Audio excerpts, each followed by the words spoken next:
Shutting up, sir. What is up, fellow nerds, and welcome to Not Your Status Quo. Tonight, we're talking Maul. We're talking Daredevil Born Again. We've got so much. We've got news and notes from around the nerdverse, whatever we're going to call it. I don't know. But before we get into all of that fun and excitement, Doug, Chris, how's it going, gentlemen? Well, Keith, let me tell you, I am outstanding. I mean, I know that I'm sounding like a broken record when I say this stream after stream, week after week, but my gosh, these are so... It is just nice to have so much good TV and not like... I shudder when I go back and I think about when we were watching Lazarus and it'd be like, well, it's Lazarus again. Like Groundhog's Day. So it's nice being able to be like, hell yeah, we get to talk about Maul. We get to talk about an awesome episode of Daredevil. We're talking about Invincible. We're talking about... I mean, there's just so much good stuff out right now. It's exciting. And I almost dread when, like, you know, May and June start to roll around and, you know, we things start to leave us. And now we're going to have to find something else good to watch. But sad. That's a problem for tomorrow's Doug. Yes. Chris, how are you doing, sir? I am doing marvelous, guys. Like you said, we are eating so good. This is the season of the nerd. That's for sure. And like you said, It's a season of the nerd. And, you know, we are kind of in the twilight of this because we got to wrap up on Invincible this week, and things are going to be coming to a close. But we don't have to worry about that right now because we have two amazing shows that are in the prime, Maul and Daredevil, that are just surprising us each and every week with how amazing they are. And I can't wait to talk to you fine gentlemen about this. So Keith, how are you doing tonight, my good man? Gentlemen, before we get into that, let me just read one of the YouTube comments from our friend, the Battle Beast. Finally, he's back! Finally, a worthy podcast to fill me in on the latest, strongest opponents. Yes. We aim to please, sir, and not just because we're scared of you. We like you too, and we don't want you to, do your thing. But, gentlemen, I am tremendous. Field trip with my son today. He's in 4th grade. We went to the state capitol. Good times were had by everybody. And cool. Now I'm ready to talk some Daredevil and Maul. And we're going to start off, if I get my mouse over into OBS on the right button, we're going to talk Maul first. We've got 2 episodes, which, I mean, it's so funny that the episodes are only like 24 minutes long, 22 minutes long, whatever. But they give us 2 every week. So you get like this long story that is just tremendous. And, episode 5 starts out, Imperial forces are all over Janix everywhere. They're taking over. And It's literally swarming. Oh, yeah. And I love how they demonstrate that by showing, the incoming Star Destroyer. You're seeing all the stormtroopers marching. Now, this takes place like a year after the end of Rebels, right? Yeah. Or after the end of Clone Wars, right? Clone Wars, that's correct. Yes. And this is about the same timeline as Bad Batch, too. So we're I was seeing just those about early... to ask. Because we're seeing those so early many TK stormtroopers already. troopers. it is between season 2 and season 3 of Bad Batch. There you go. Oh, Yeah. wow. That laid into it. Okay. Yeah, because Bad Batch takes, it starts right after. Right at Order the, 66. that's right. Because we see Palpatine give his speech about how those dastardly Jedi burned his face and left him scarred. Left me scarred. You did that too well, man. I do. I should have been in voice acting, guys. Right. You really should have. You missed I your know. calling. Missing my calling. Yeah, jinx. But yeah, this is an outstanding continuation of that a year later after Order 66. and we see the chief being interrogated by the Imperials before being permanently reassigned. Oh, I know. Yeah. So Is she still breathing? I don't think That's what so, I'm because wondering. He I held know, up I his like- we're little not seeing her again. pad, which showed her picture, like later Yeah. on, and then press this button and it disappeared. I'm like, I think She's been I don't permanently think this is a reassigned family picture. to the afterlife.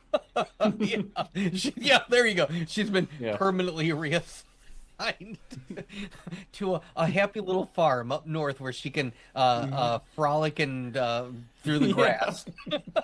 It's the Imperial farm. We send a lot of people there. A lot of the Jedi go there. We're not killing them. People, No. we just want them to retire young so they can enjoy themselves. Yeah, sure. This is good guy Palps here, you know? Right. Trying to watch out for everybody. And then our good friend Captain Lawson is questioned by Marrok, claims that, his first encounter with Maul was during the ambush at the abandoned factory. And unable to contact his father, Riley kind of storms into the office. Yeah. Two Boots kind of is leading him out. And he's seen by the Imperial captain or lieutenant. Did he say lieutenant? I thought he said lieutenant last. Yeah, I believe so. Lieutenant Yeah, Blake. Lieutenant, I think. Yep. Okay, Lieutenant Blake. Yeah, and ends up seeing him out, but they let Lawson go. They say, "Okay, we're gonna let you go." Did either one of you get the feeling that they wanted to? They kind of had a feeling he was buddies with the Jedi. And Oh, wanted to- definitely. okay. Yeah. Yeah, they because they I mean, either had why a else? tracker on him or something. So Why else we're are they going to watching. have the Inquisitor directly interrogate him? If this was just about like some law being broken or whatever, I'm pretty sure that a normal ISB agent would have interrogated. But this was specifically one of Darth Vader's elite Jedi hunters. Yeah. So Marrok the Smoke Monster to be. Yeah, Soon to be Smoke which he Monster, later yes. becomes. Yeah, And just- spoilers, guys. Just so you know, the Battle Beast said Sam Witwer as Maul is just as perfect as me in Invincible. Preach, brother. That is true. I hearing him, I could hear No him talk cap. as yes, no cap to put it in our kids' language. Yep. But I could listen to him talk as Maul all day. It just All he day. could- He could does such a good job with that. Maul, please read my grocery list. You need. Oh, yes.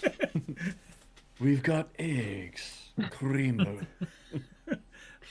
But, as he's being released, butter. Marrok goes to investigate that warehouse that he was at. Yeah. Did you guys notice that he has the same power as Cal Kestis?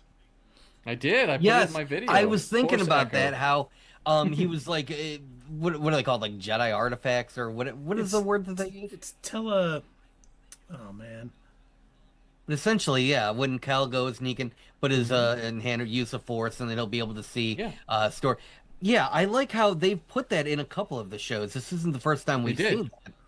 I believe Ahsoka it was as in well. They Ahsoka, put that yeah. in there. I was gonna say that, and it's cool how they take something that otherwise would have just been video game logic. All right, how are we gonna move the story forward? And they've been like, no, this is an actual Force power now. That's pretty neat. I And love it is that. nice that not every Jedi has all the same powers, not all the dark side. True. There's Yeah. little things that, if you played any of the games, you can play different kinds of Jedi and stuff, and they have different powers. Yeah. So it's nice to see that here. You're right. I just want to backtrack real quick because something has stuck with me with this episode when they were interrogating the captain, and that was when he walked into the interrogation room, and he looked down at the table, and he saw the Scratches. scratch marks in the table. Yeah. What the hell was the interrogation for his butt? Like, what happened? Yeah, I thought maybe that was the chief getting pulled out of there, and she's trying to. I have on. no idea. I was Because thinking maybe he's a they detective. used that. And, I was thinking yeah. maybe they used that thing from Andor on her. Oh, yeah. man. Yeah, they might Quite have. possibly. That'd be a nice tie-in if they introduced something like that a little bit later on. I love these little connections. But yeah, it clearly wasn't there before since Lawson works in the He building. noticed He's it. been in that. Yeah, he's been in that room. So those are fresh scratches. And Something and bad also, how much more is it going to take for Two Boots to realize? I think it's. Yeah. Oi, I think the crikey, I think the Empire might be bad. You know what happened? It's because they told him he can't wear those boots anymore. That's what flips him. It's Yep. like, what? I can't wear these boots anymore? What That's do my you whole mean they're thing, not two standard boots. issue? How dare you? I know. But the Battle Beast did Rebelling say, against you. the Battle Beast has a question. Who would win against going to Maul and Starkiller? Just to see who would give me a greater challenge. I feel like it'd be Starkiller Yeah, he's because so Yeah, overpowered. trained by Vader. Yeah, Very he's- OP. he's got like all of these ability because he's sorry, spoilers for anybody who hasn't played this like 15-year-old game. He's a clone, and every time he's recloned, they're giving him, the powers of his previous lives Yeah. or whatever is essentially what it. So he's got all of the skills and experiences to, I guess, help this version survive. But he does fall off a lot of cliffs. If you happen to see, Does he, Keith? he does. It was on our videos. He does. Yeah. And that was a part of the gameplay. Right. Yeah. You had to fall several times. But getting back to the episode, it was really nice of Marrok to give Lawson a nice shoulder rub while he's interrogated. We say that these guys are bad, but I mean, how bad can they be? It's really, really considerate. Trying to put him at ease to make Yeah. sure he's comfortable. So, I love it. but we do see who I hope this character I feel has been underutilized so far. Rook Cast is kind of questioning, like, we should get out of here now. Yeah. And Maul's like, I don't think we will. There's still something I need to do. And she's like, cool. And then she sees her Mandalorian buddies like slacking, and she's like, Yeah. great second We're in getting fed up. command, because she's like, she doesn't agree with Maul's orders, but she's like, get to your post, do your thing. I don't want to see this again. But I'm like, Yeah. I wonder if we're going to see a little Mandalorian revolt against Maul here. Not Could Rook. be. I And one think was she'll like, stay I don't with care him. as long as. Oh yeah, Rook's gonna stay with him for sure. But yeah, that might be the weak point in the chain. Is Yeah. those two Mandalorians? Yep. Because we do hear, eventually, I want to say it was in the Mandalorian episodes of the Book of Boba Fett, we do hear the, oh my gosh, what is her name? Or is she just called the Armorer? I can't remember if they ever gave her a name. They never gave her a name, just the armor. Okay. No, she was always just the armorer. Well, we hear the Armorer talking about how they were once led by somebody who used the Force, and how they led them down the wrong path, and that's kind of why they're in hiding now. And it makes me wonder, like, is she one of the Mandalorians that's eventually going to leave Maul because of that, or is she maybe a couple of generations down the road and she's just heard horror stories about like his leadership style or something? Maybe. And at this time, the great, purge on Mandalore, the Night of a Thousand Tears, I forget what it Tears, was yeah. called. Yeah, a Night of a Thousand Tears hasn't happened yet. So Right. Mandalore is still out there, and their leaders are still subjugated by the Empire and everything, and they're still aligned with them as well. So Yeah, the nice I thing guess about Mandalorians is a lot of them go and become bounty hunters, work for criminal syndicates like that to earn a living as well. So you have all these different factions. Just a all bunch of over the universe. mercenaries, basically, at this point. Yep. I guess I never really gave that much thought, but yeah, since Order 66 took place right after the Siege of Mandalore, and we had at the time Republic ships that were going in there and Yep. kind of taking care of things Swiftly just as took over by the Empire. Yep. Wow, yeah, I guess I never put the two and two together that Ahsoka just kind of accidentally handed Yeah. Mandalore over to the Empire. Thanks, Ahsoka. I really appreciate that. Yeah. I know. And Battle Beast says these Inquisitors have no honor for killing and ambushing the unworthy opponent. That's true. Thank you. Yeah. But then Vader Kevin kind Davis- of trains them to be like that. If you read any of the Darth Vader comics, that's very baked into their training. In fact, one of my favorite storylines is one of them shows like a hint of emotion, and so one of the other Inquisitors who's trying to gain Vader's favor goes to try and kill their co-Inquisitor.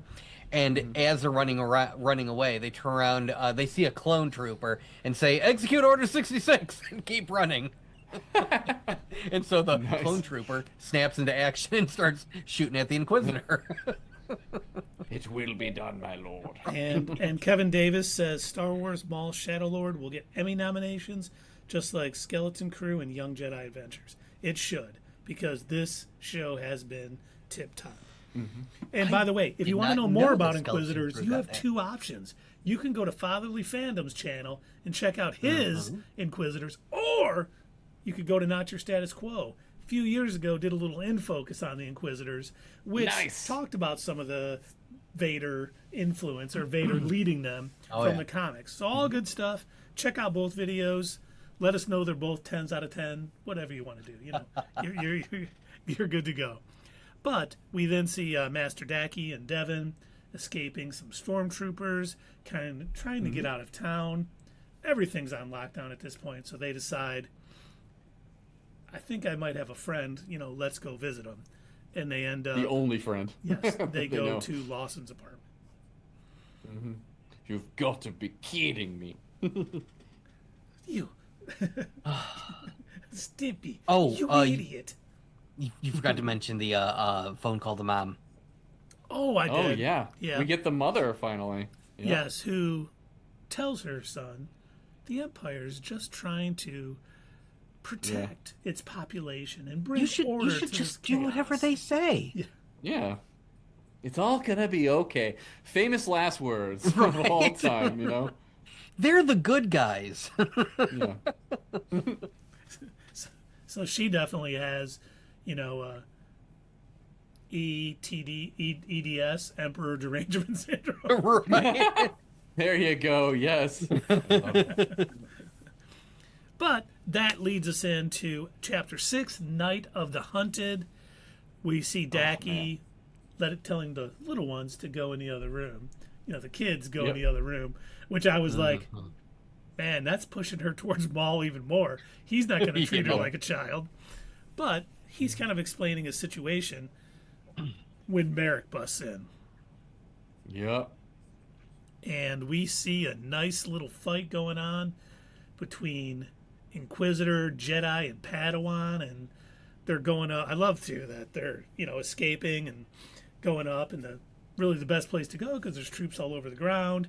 They're everywhere. They go up on the roof, and of course Devin's like, "Yeah, the roof might have not have been the best call," as the ship's blasting them, and Yeah. you know, but he ends up, or I should say, Marrok and Daki are fighting, and he orders Devin to basically get the ship. And they're Yeah. able to get the ship, Oh. and he pushes Marrok and is able to run on, which, didn't we see him do that move in Ahsoka? Yep. Yeah. Yep. Yes, we did. Now we know where he learned it. But Yeah. I did really enjoy the fact that they got on that ship, but it was not smooth sailing. You know, we No, had seen yeah. so much, you know, Imperial Navy, Imperial ships, Imperial troops.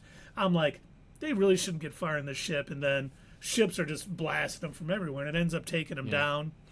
And they're forced into a building. They kind of escape and get over Did you guys can we back up a second? Of course. Okay. Did you guys think when they were on the rooftop and Devin got the gunship, everybody else was loaded on except for Master Daki? Did you guys think that, like, oh, this is it? This is when the Inquisitor is going to take out Daki, and like, I really did think that we were going to see a little bit more from the Inquisitor this time around, just because they can't always be punching bags, in my opinion. We've got to show them actually being successful, otherwise I can't imagine why they would be around for so long. that's why I thought they were going to take out Master Daki on that roof. And I was like, oh, but it didn't happen. I was like, oh, okay, he's still there, you know?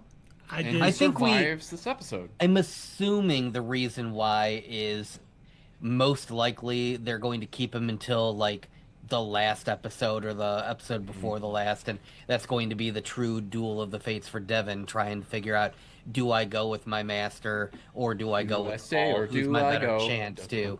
Yeah, what's my better chance for survival? So that's my only assumption as to why he's somehow still around, even though, like, I mean, Yeah. it does seem like he's a decent enough fighter.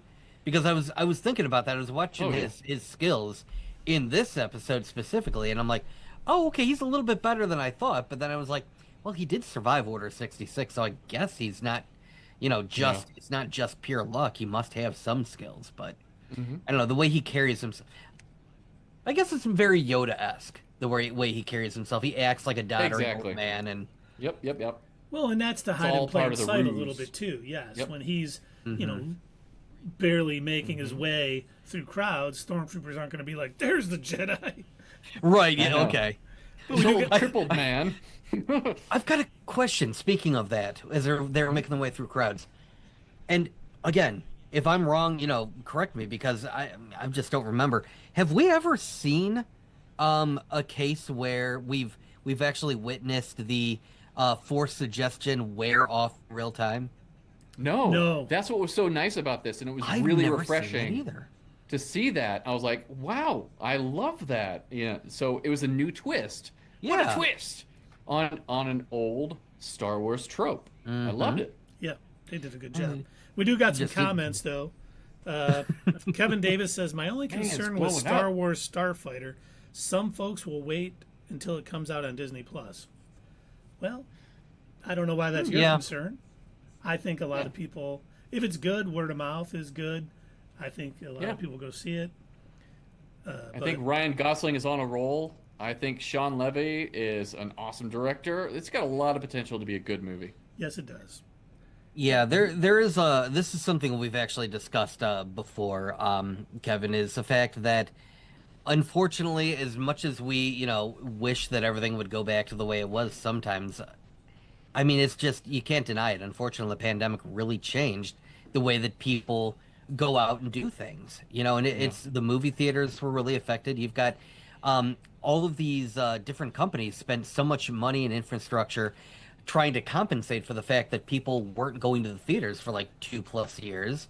So now, Yeah. there's more of a drive to get everything online. In fact, Disney announced not that long ago that any of their shows, if they're going to put it on DVD and Blu-ray, and again, that's an if, it's going to be 2 years from their release to draw more people to go into Disney Plus. To the streaming service, yep. Exactly. Because again, they dumped so much money into it. That's what they want to see a return on investment. And I hate to boil it down to pure business terms, but that's unfortunately what it just the way is. Well, it these is. companies It's- are. We love this stuff. They do stuff, Yeah, but it is yeah. a business. And Battle Exactly. Beast wants to know, do you think the entire clone army could defeat the Empire's troopers, including Jedi and the Sith, just to see which time period of Star Wars would give me a glorious battle? Yeah, definitely. The clone troopers we actually saw this in the Bad Superior Batch. in many ways, yeah. Oh yeah, they were far superior from the stormtroopers, just because the stormtroopers were mostly, they were a mix of people who were just Imperial loyalists that like just joined the military service, and then they were also because the Empire still did slavery, so Yeah. they were a part of that. They were just people who were forced into service. Yeah, and think about this. It's a rapid expansion of the Empire that's blowing up. So they're basically taking every single person that's off the street to become a stormtrooper, to be expendable, basically. It's not well-trained, highly trained soldiers anymore. It's just having the bodies. And we've kind of seen that in reality, too, with some people coming into law enforcement that have no real training, no understanding of the laws that they actually have to enforce. So, yeah. And remember, Yeah, I the heard clone that, troopers. Remember, the clone troopers are Django Fett. Yeah. Yeah. They're not just some backwoods creep like, I want to join the No. Empire. Can you shoot? Shoot what? I can shoot rats out. So, and it was funny. I saw something that I thought was great. One of the things that people always pick on in Star Wars was like, this blaster fire is too precise for Jawas or whatever. It's got to be Yeah. stormtroopers. And they say Yeah. Obi-Wan was remembering the clone troopers, Clone troopers, and not yeah. the actual stormtroopers, because he hadn't worked with the stormtroopers. I like that retcon. I do Yep. too. I was like, whoever I will thought of accept that that. is awesome. I know, right? And any way to make it make more sense, I'm all for. Thank you. And then we have Kevin Kevin- Davis again. Do you think Dave Filoni is going to reboot or stick his vision for Star Wars more Ahsoka, The Mandalorian, Rebel characters playing it safe with fan base? I think specifically Dave Filoni. I think he does some of his best work when he stays within that realm of the prequels up to, the time period just before the Disney sequels. Mm-hmm. That seems to Yep. be his realm of where he's most comfortable in. And yeah, he does have his favorite characters. We know that he creates these characters like Ahsoka, and then he's able to Mm-hmm. write for them really well. Um, I don't see him specifically venturing far out of that, but that's why we have other writers and other directors. That's why we've got our Tony Gilroys, and that's why we've got our Oh, um, all of these other people that they're able to interpret and write these stories for other time frames. So mhm. yeah, I do think myself personally, I think Dave would probably stick into that, but again, we don't need to rely on just Dave Filoni to get more Star Wars stories. I sometimes Nope. think that Filoni might reach out to his mentor George Lucas and be like, I could see that too. what would you do post Skywalker Oh, saga? yeah. You have any ideas, any 100%. directions? Because I do think they Mm-hmm. don't let George write it, but if he gives you the outline or thoughts on it, Yeah. you're Right, golden. there you go.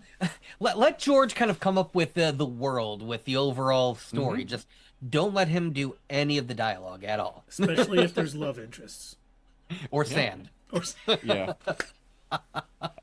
Yeah, and I agree. Like Dave Filoni probably has a direct line to George Lucas and probably is talking to him quite a bit. And I think our evidence for that is in this show, Maul Shadow Lord, because a lot of this plot was actually what George Lucas had a treatment for with the sequel trilogy. So we're seeing a lot of those elements showing up here and being repurposed. And so if we get more stuff like that, and if he gets to have his input and not write about love or sand, we're good to go. Right? And then Battle Beast wants to know, do you think Insomniac could make a good Battle Beast game? 100%. And I don't know if you've tried it, but Invincible Versus, a fighting game, is coming out or just came out. Ooh. I am not good at fighting games. Don't like them too much, but it looks pretty cool. And I'm sure Battle Beast is one of the characters. Might be a little too easy to whoop everyone's butt if you play as him, but it looks Right. fun. And speaking of Invincible Versus, I just posted a video today about all about the Viltrumites and their powers and everything, and I actually go in and tee them up against certain superheroes. So if you want to check that out, it's We will have to Nice. check that out on Fatherly Fandom. yeah, it just dropped 9 minutes ago. But back to Maul. Back to Maul. Yeah. We end up, What are we talking about? we see actually them go to the casino where Lawson's friend works, and they're asking to get shipped off planet. Does she have connections? And we see the stormtroopers come into her casino, and ends up trying to rough her up. They escape, but they get separated. The kids go one way, the adults, another way, because the adults are kind of fighting off the stormtroopers coming into the place. And we end up seeing, Buying time. we see Marrok chasing after the kids, Devin and Riley, I think it is. And Riley. they're fighting, and Maul, who he had spy shows bots up. watching everywhere, and up we see him, and yes, he shows up, and they're fighting, and it was a good fight. I think Doug mentioned it earlier, where it's nice to see the Inquisitors with some skill. He didn't just get his butt whipped by Maul; he was doing really well for himself. And He was. Devin was joining in, and then he ends up force pushing him back, and Devin cuts the train thing, so he falls back, and they basically get away with no one being injured. Yeah, and how cool was it whenever they were fighting too? That one shot where the Inquisitor opens up the second part of the blade right next to Maul. I was like, Yup. that was such a good implementation of that. And one of the reasons I was reading about this too, one of the reasons why they have the double-bladed lightsaber that spins is actually due to the fact that the Inquisitors are making up for a lack of skill, apparently. So they can start to use, that's like their last case resort if they're up against somebody that is pretty good with the lightsaber. So they'll take out the spinning move in order to get the upper hand. Last case resort, somebody go tell the Inquisitors from Rebels. Yeah. Did you Which- also I don't see know. as soon as Marrok did it, Maul showed him up? Like actual totally. skill, you yes. got a cute little really? spinny thing, and he's like, Oh, nice. I'll show you the I can do that original. with my hand. I know, right? Right. I Yes. don't need your technology to. Mm. Uh, yes, my knees are technology. Yes, I do have to have one of my Right. one of my guys fix it, and I'll say, "Ow!" But my Yeah. lightsaber, that is pure skill. I can spin it That's with my hands. okay.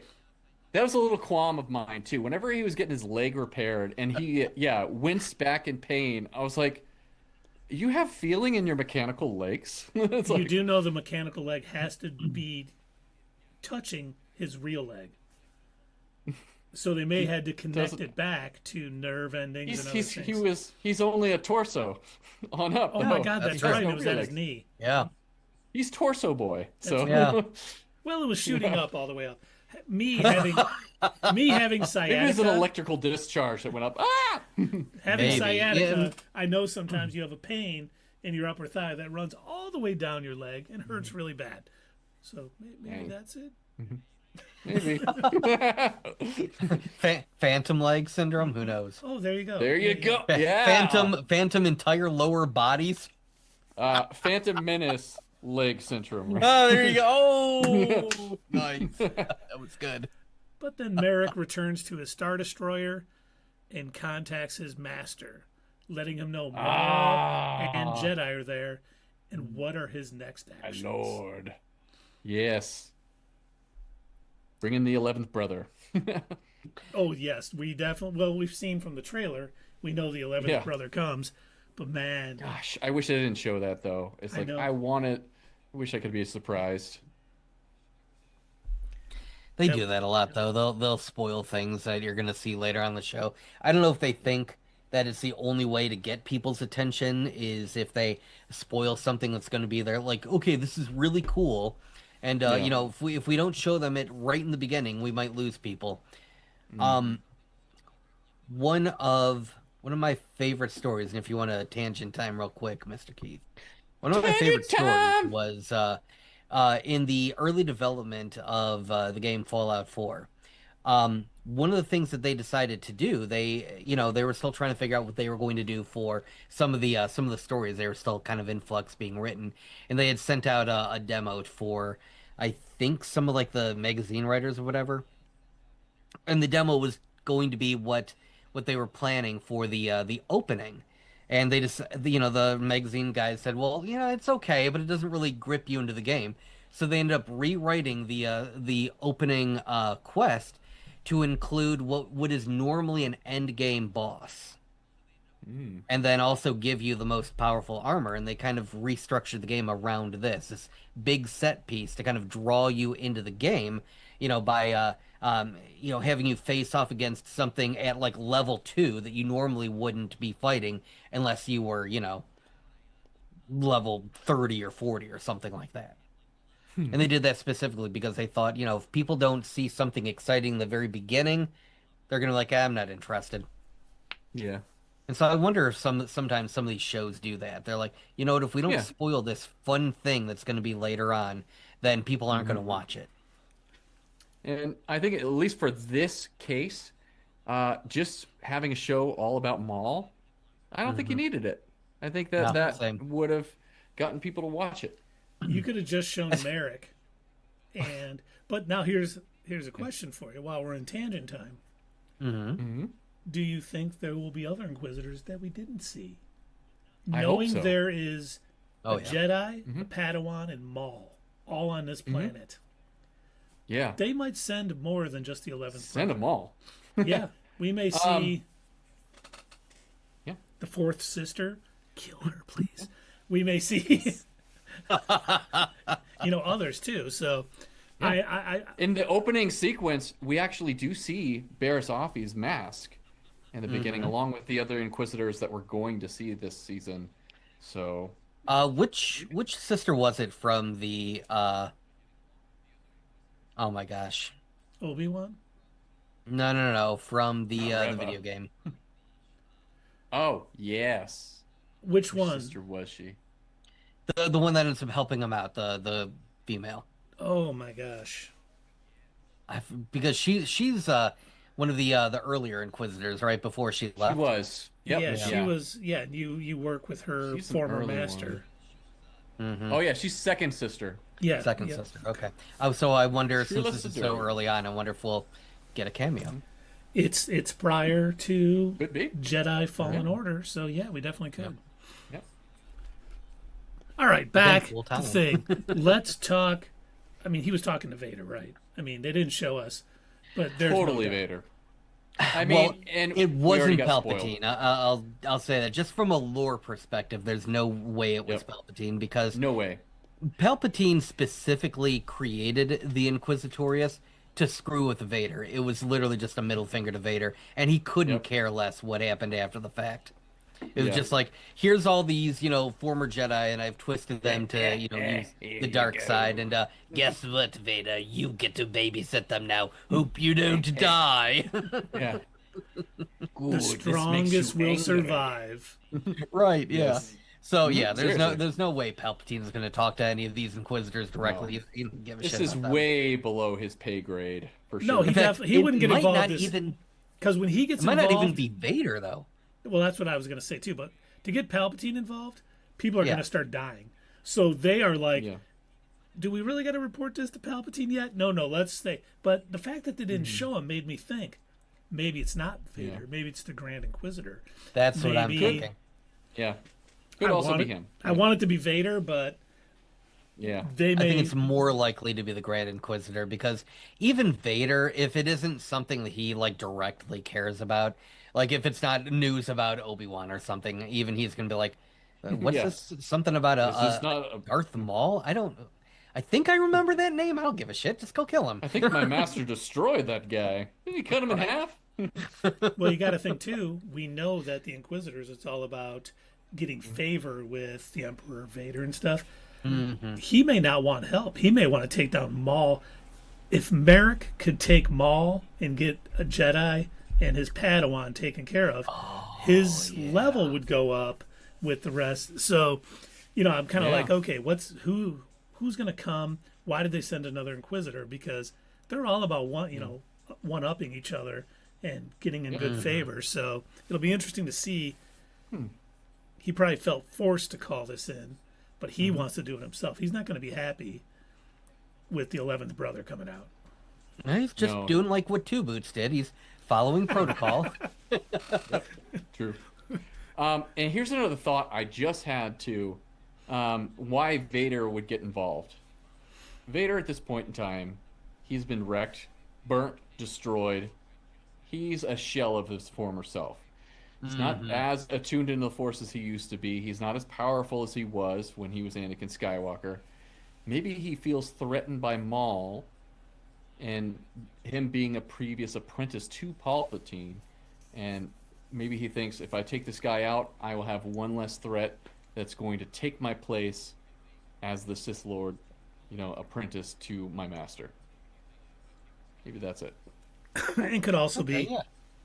hey, Master, I finally killed your former apprentice. That's been causing Yeah. trouble all over the galaxy. Yep. Yeah, all to curry favor, to look good to your superiors, But I do think in the next couple episodes, I mean, Janix is going to be like full scale, military action. They're not Yeah. going to let you're not getting off planet. Peak at this Star point. Wars. Yep. Yeah. Oh yeah.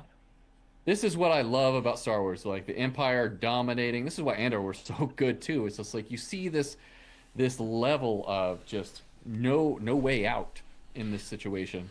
I mean, they already, as soon as you've got the Imperials, walking around demanding to see everybody's chain codes and pushing people out of the way and everything. It's like, and this, they just landed the other day, and it's already yep. beginning. Yep. And that's excellent. And I think we mentioned this on a previous live stream. And it seems like this is where they're going with this series is Lawson and Devin, maybe Daki, are going to go with Maul, and they're all going to form this little group together. And this is going to be our core central group because all these different storylines have aligned in these last two episodes. It's like, okay, I can definitely see that happening now. They may not agree with Maul, but Yeah. he's better But to than the survive. Empire at this point. Yeah. they might have to just go with him. And he I always has have a that what's spiel. next. Oh, I was gonna say he go always ahead. has that spiel for everybody. We could take down the Emperor together. He did it to Ahsoka. Yeah. He did it to Yep. He's so convinced that it'll be like that. Tried to easy. do that with Ezra too. Yeah. Yep. Yeah. I have a what's next. Probably not this season, but down the road. So, for now, Lawson's son is with him. Yeah. But, and again, this is why I wanted to bring up the whole, phone call with Loyalty mommy. shifting. Yep. I think it's only a matter of time before mom scoops him up and he gets, put through the Imperial brainwashing machine. And then maybe we'll see season 3, season 4, Lawson, runs into his son, like maybe they're a patrol or something, and but his son is already going to be part of the system, and he's going to have to turn in his dad. Oh boy, that'd be crazy. But yeah, they're definitely setting this up for something. It's not a coincidence that they made the mother a part of the Empire. And I was kind of thinking maybe it's a situation where he's trying to contact her while they're on the run, and then like reveals the location of where they're at and all sorts of stuff and causes issue. But I like what you said better, Doug. I do like think that it's more. possible too. Yeah, they escape together, and she is frantically looking for her son. And yeah, he calls her up, and she's like, "Oh, where are you?" Turns him in or something. I can see that too. Yeah, yeah. I mean, But, yeah. not. I don't know if you guys already watched the episode of the Boys this week, but I did not yet. I have not. No spoilers. well, then no spoilers. Good, but, good. Yeah. And I Can't think watch it around my kids, so unfortunately. Understood. Yeah. and I think another what's next that's pretty obvious. Maul is going to be continuing to manipulate Devin. Probably be a little more aggressive with it Starting here to in work. the next. Yeah, oh yeah. She's still not Well, there yeah, I because I mean- thought it was funny. She held her lightsaber to him like, "Do we got to fight now?" Yeah. And he just cut his like. And he No, looks so I'm not innocent doing too. That little look he gave her, like, oh, hello. Ooh, what are you trying to? Are you going to try to stop me? Let me just turn around. It's only a matter of time before she starts looking at her master as you're not gonna. I can't survive if I keep hanging out with you. Like it's Yeah. The either influence he's is gonna there. die and she's not gonna have a choice, or she's going to have to make the hard decision, which is really more Star Wars when they make characters do that. Not so much that she doesn't have a choice and she just goes with Maul out of survival necessity, but I think she's going to be forced to go with her master on some ship somewhere, or Maul's going to reach out his hand and be like, you can either go and survive in the sewers, or you can come with me and make a difference, and I can complete your training. Which I is think where you- she's at in her mindset, right now. I think you hit the nail on the head. She's gonna be like, I don't want to go into hiding and wait. No. People are suffering now. She'll I'm see what's tired happening of- on Janix and be like, we got to fight against this. We can't go hide in the woods until it's okay to Yeah. leave. We need to rise above this. And I want to that'll- bring the fight to them, Yep. Yeah. and And Maul w- might be and- my only way to do it. And we're gonna And see Master her Ego probably. Dio Daki mentioned it too. Like whenever they were having the conversation earlier, like that's Maul talking right now. She was Exactly, bringing up yeah. all these points. She's like, we should stay and fight. We should do this. And you can tell it in what she's saying, in her perspective now. Also in her fighting stance, and her fighting style has gotten really aggressive, especially in the last episode. I was like, wow, she is taking on Juyo Maul style right now. So Yeah. he is in her head. And of course, we're gonna see her getting more aggressive in the coming episodes. Daki realizing he's losing her, and of course, Maul will be praising her strength. All the things Oh, he yeah. needs to do to keep edging her over. God, this is so good. It really is. It is. Absolutely. Absolutely. I just wanted to drink. Never Now, a bad Chris- thing. Chris, you mentioned the specific style of lightsaber fighting that Devin may have been using. Do you know of anywhere that I could possibly, if I wanted to learn more about some of the different lightsaber styles, I just wish there was something out there. I know, shameless plug. Seven lightsaber forms. I do have that video on Fatherly Fandom. You can check it out there. And in my last breakdown, I think I have a link to it in my last breakdown for these 2 episodes of Maul Shadow Lord. So you can find it there as well. And the Battle Thanks, Doug. Beast is asking about a what's next. What if in the very what's what if in a next? very surprising twist, Vader shows up in the finale and fights Maul, and that leads into Rebels? I honestly do think that Vader will be the one, not this season. However many seasons we get, the finale of Maul Shadow Lord is going to be Vader breaking up the Syndicate, beating Maul down. We know he won't kill him because that happens on the Twin Suns planet of Tatooine, Twilight of the Apprentice episode, I believe, of Rebels. But yes, the shirt you're wearing, yes. But Twin I Suns. think Vader will be the one that puts him into the place that we see in Rebels. Like a rat crawling through the desert. Oh wait, no, that's Kenobi. Kenobi! Look at what I've risen above. Yeah, I was trying to see here. So, do we think that the next season? What do we think? Is it going to be a situation? I think maybe like it. I assume we're going to get multiple seasons of this show, I like assume not Season just 2 has already been. Oh yeah, season 2 has been approved. It's greenlit. And Yeah. they have stories for multiple seasons after that, they said. Yeah. Because I know, like, so we see him again in Solo, and Solo takes place before Rebels' appearance of Maul. So we're going to have a situation where we get a season of him building up Crimson Dawn, and he's in charge of Crimson Dawn, and then the next season is everything that we see afterwards, post Solo, with Kira and everything else. Are we heading that direction, you think? I hope I can so. see that definitely. I hope that out of that, I hope we do get a scene where he's on his, but we get to see it from like his point of view as he makes the call, and then he shuts off the hologram. One of his Crimson Dawn guys is like, "Yeah, why'd you turn on your lightsaber just now? What? Looks cool. You're talking to her and like telling her like you were very disappointed in how things are going. Why'd you turn on your lightsaber? Every new lackey needs to see intimidating. my power to understand. So, Okay. Yeah. So this series starts off a year after Revenge of the Sith. Solo takes place about 9 years after Revenge of the Sith. Wow. So Maul was in business for that long? Holy shit. He's gonna. Feels like he's gonna be pretty successful during this time in the early Empire. And it's going to get to a point Spoiler. where I do think Vader will have to get involved because he's no longer just an annoyance out in the galaxy. He's going to be a thorn in the side of Palpatine and Vader. Yeah. That's when the hammer's going to drop.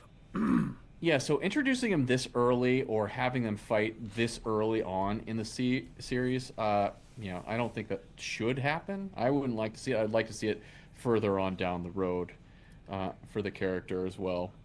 Because as much as I love Maul, we have to see Vader beat him. There's a reason We do. Palpatine got rid of Maul for Anakin Skywalker. Yeah. And he mentions on Malachor, too, like an offhanded remark that sounds like he has run into Vader at some point.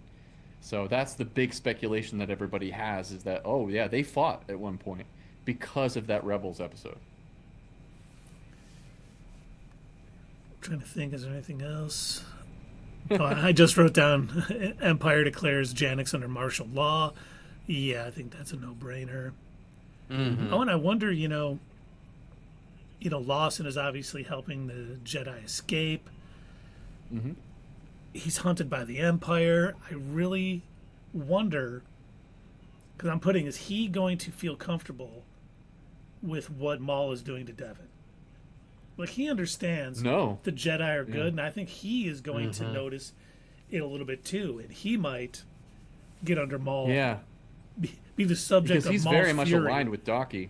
Yeah. Yeah, I hadn't thought of that. Yeah, that's a question that I've had a couple of times with a lot of these Star Wars projects. Is we know a lot of the differences between the Sith and the Yeah. Jedi and everything, right? As outsiders The general watching the public. story. Yeah. And the story did happen a long time ago in a galaxy far, far Mm-hmm. away. But the average citizen in the Star Wars galaxy Yeah. probably really doesn't know. I mean, you see characters like Han Solo who doesn't even think the Force really Mm-hmm. exists or that it's real. Or you've got Yeah. people like in the Obi-Wan series pretending to have the Force and just doing parlor Mm-hmm. tricks in order to like make a quick Yeah. buck. So yeah, there probably isn't a whole lot of people out there that remember the old Sith Wars and even knows what a Sith is. And probably even Yeah. less that know that there's a difference between dark side, Force, and the light side. Yeah, maybe they don't even know that, and it's all part of perspective here. And like the thing that I have to tell myself and remind myself, especially when I'm watching these shows, like Lawson mentioned one of the first episodes. He's like, "Oh, he's got a laser sword. They use those Yep. way back in the day." And this like, it's like this happened. Like the purge just happened. It's like a year ago, a man. year ago. But then I got to remind myself this galaxy is so vast, Yeah. and even 10,000 Jedi are spread very thin. Not everybody has seen a Jedi or heard of a Jedi in their system, and it's a very rare thing for you to encounter a Jedi or That's anybody with a true. Force in this Because galaxy. by the time Order 66 happened, weren't the majority of the Jedi, didn't they pretty much stick around the core worlds?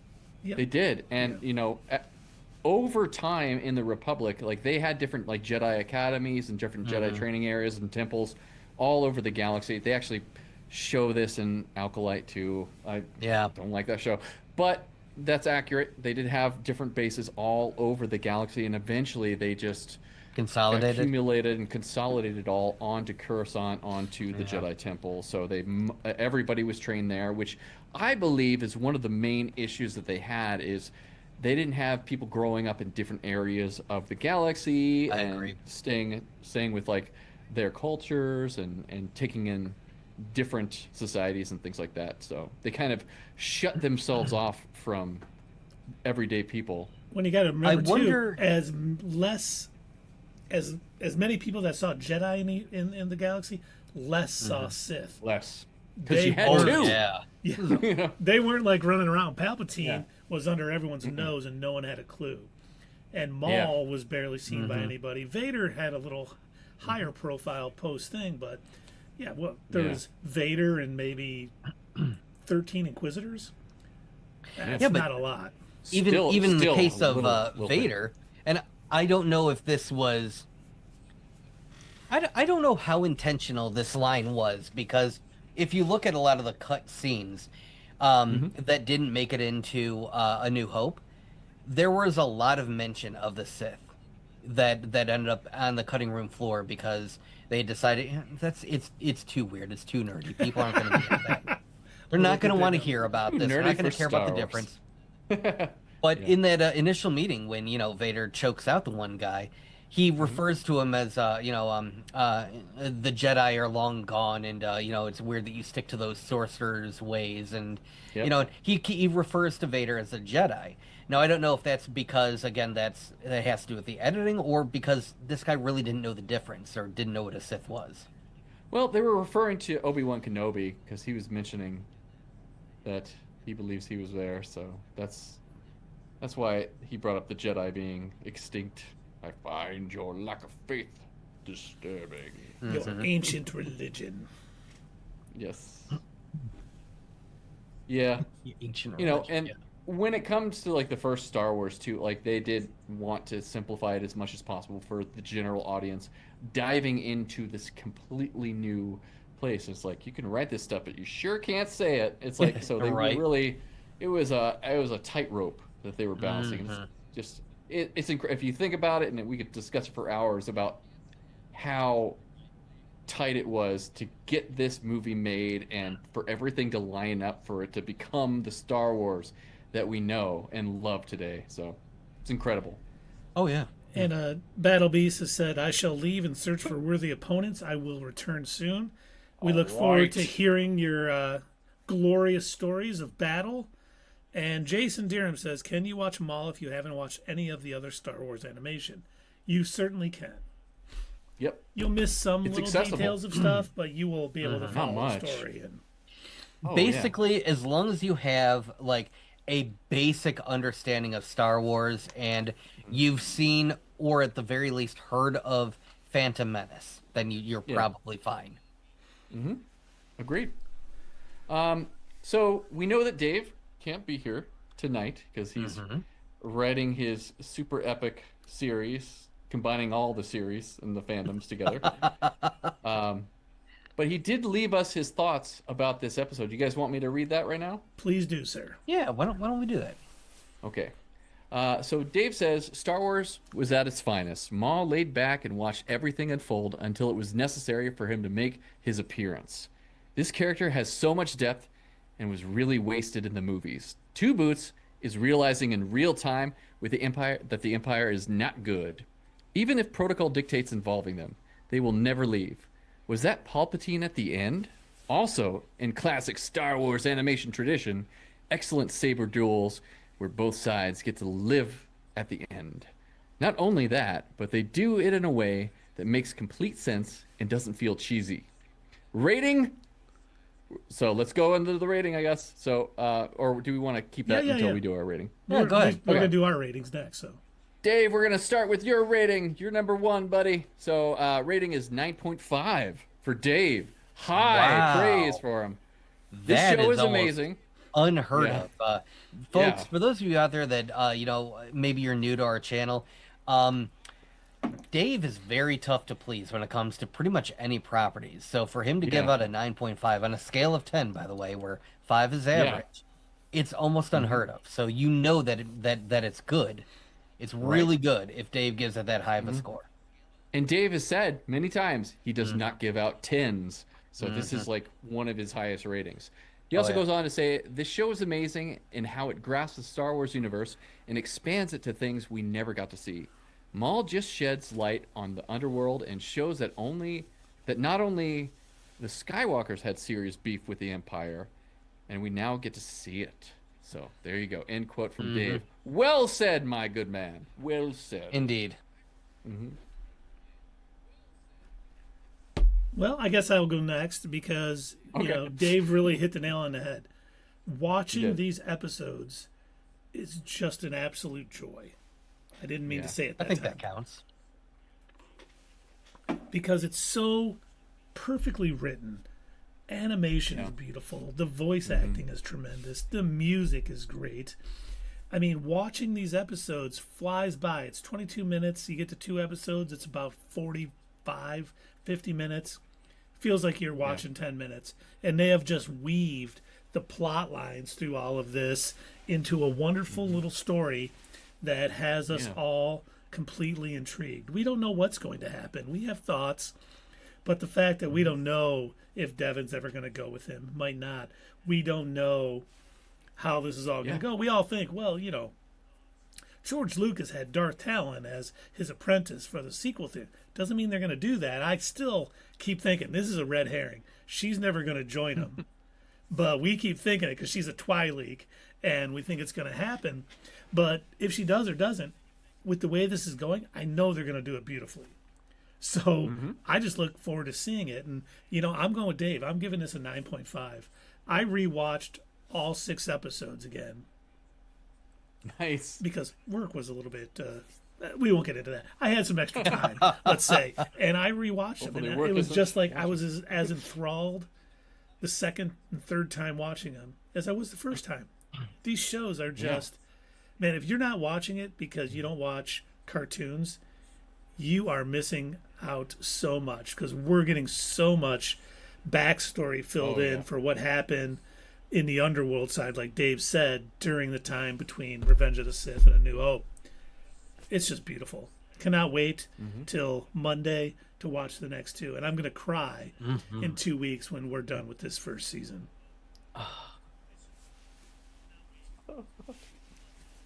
Yeah, I completely agree with you. I agree with Dave. This has been an excellent series, and these 2 episodes they just continue to show what what this animation style is capable of. What, as they've grown. And we were talking about this one of our previous streams, that I've been very impressed at just how much better it's been getting. You go back and you watch some of the earlier seasons of Clone Wars, which decent stories, animation is not great, but I mean, again, lower budget and the times are different. I remember the first Clone Wars movie came out in, what was it, 2007, 2008 or something like that? Yeah, that seems right because I saw it with my nephews. Yeah. I was in the 'Cause military at the time. that was when I was going to AMC 20 before they completely changed it. I saw it there and I'm like, and I remember laughing, a Star Wars cartoon is in it. That's not gonna make it. Boy, Here was I we wrong. are. I know. But yeah, no, this series is incredible. If I get a little bit of downtime, I might be very willing to go back and actually rewatch some of these episodes. I do find myself doing that pretty often, especially when a new season is about to start. I'll go back and I'll rewatch the previous season just to get myself all caught up and everything. But yeah, this watch would the be finale a for the first joy time. to do that because, like what Dave pointed out, the lightsaber fights are so good, especially every time you hear Maul ignite his lightsaber. Yeah. Especially knowing what we know now about the voice recording that went into making that. I was just like, Yeah. so cool. But yeah, just it makes the theory part of the brain really work because you're thinking like, what really is going to happen next? What direction is it going to go in? Yeah. Is Lawson's son going to wind up, going off with his mom somewhere? Is that a red herring? Is his mom a secret rebel pretending to be an Imperial? I mean, there's so many different directions this could go. Will they do this like a normal Star Wars ending where, it's not where it's a happy ending and Devin is going to learn the error of her ways and decide to be one with the Force or something? Or is this going to be a darker Star Wars storyline where not everybody gets a happy ending and maybe we, see Devin finding out the hard way that maybe she shouldn't have been following Maul as he leaves her, dying somewhere as he moves on to go hunt Kenobi or something. Yeah. Who's to say? But yeah, incredible series, incredible 2 episodes. I am going to give them a 9 out of 10. Very good. Cannot wait for more. Monday needs to get here now. Yes, it does. Man, you guys bring up great points. And like you were saying, Keith, the people that are not watching this because it's animation are really missing out. This is not just animation, though. This is art at its finest, with the music, with the actual art paintings that are around the Janix backgrounds. These are actual paintings that they have. Like, I think they're oil-based paintings that they have, matte paintings for the background of the Janix city. And they've incorporated that into the design of the characters on them with a paint as well. Beautifully rendered, beautifully done.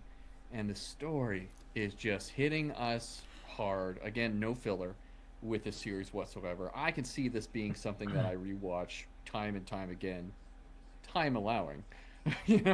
That's a big thing. But yes, this series is brilliant, and yeah, this is like the best of Clone Wars meets Andor, combining those two beautiful shows together into something amazing. And it's so special, guys. And Doug, I agree completely. It's very special that we have a show like this where we know the character, we know where they came from, we know where they end up, but we're still guessing. We're still trying to figure out what's going to happen next, and we don't know. And we are constantly being surprised in how they're going to take the show. Whether or not Devin turns into Darth Talon or not, it doesn't really matter. I know that they're going to serve these characters justice. I know that this story is being written brilliantly. So I'm just here for the ride, and this ride is beautiful right now. And so I agree with you guys, and I'm going to give this one a solid 9.5 out of 10 for me. So Nice. loved both the episodes. My only qualm week to week on this is I don't quite understand why they have to have these be 2 episodes. Just make it 1 episode that's 40, 50 minutes long and call it good, I assume they're We don't doing need it these 2 because the episodes. rule of 2.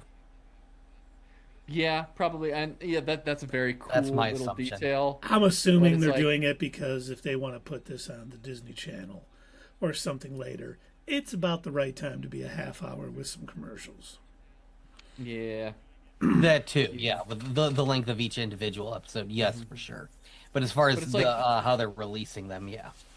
yeah, it's very interesting because who's going to turn off the first episode when you have that second episode right there? And a lot of those times, like that episode is just like, gotta watch the next one. It's like a Mm-hmm. cliffhanger into the next. Yes. So, And you yeah. know they did that on purpose. Oh yeah. Yep. Yeah, they 100%. know what they're doing. So, And it's funny because we heard reports that Dave Filoni didn't like Andor very much, and there was people, Really? trying to get after Dave Filoni after he became president or whatever. But you yeah. can see with how Maul is being written and worked, they Oh loved yeah. Andor, and they're Oh yeah, they incorporating a did. lot of that. I mean, this is excuse me, Maul Don't is die, Keith. Maul is No, much no. more mature than some of the Yeah. other animated series we got. And it's funny Yeah. too because we saw Rebels came out was the first animated series that Disney did. The animation was not great. No. And the story was great. I love Rebels, don't get me wrong. I really enjoyed what they did. The animation wasn't great. And then they did that additional season of Clone Wars. And Oh yeah. good God, they learned their lesson. And they are not resting They did. on their laurels either, because one thing George Lucas always was, let's, if we're going to make a movie, let's do some new things. Let's push the technology where we need it to go and do these things. And like Chris was saying, how they're doing these like oil matte paintings and putting it up and incorporating it into the animation and stuff just makes it look so good. I mean, they're pushing so the stunning. boundaries, and we are here to enjoy it. Thank you. Yeah. Keith, can I ask you a question?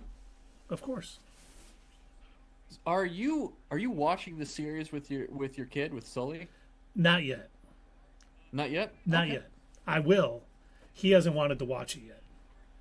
Yeah, He- I'm curious to see like the perspective of a kid because I think that this is still accessible to a younger audience, but it also has these layers to it that are very accessible and very, very much in our wheelhouse too, where everybody can get something out of it. In my opinion, there's nothing wrong with that. I mean, a lot of the stuff that we watched when we were kids, there were a lot Yeah. of things put in there for adults that Way worse. flew right over our heads. We weren't going to get Way it. over. Yeah, exactly. And then you see like these YouTube breakdowns years later, the worst things in your favorite cartoons, and it's like, what? I never I know. caught that. And you see, and you're like, oh my gosh. But the thing is, like, as a kid, of course you're not gonna, and you're not intended to.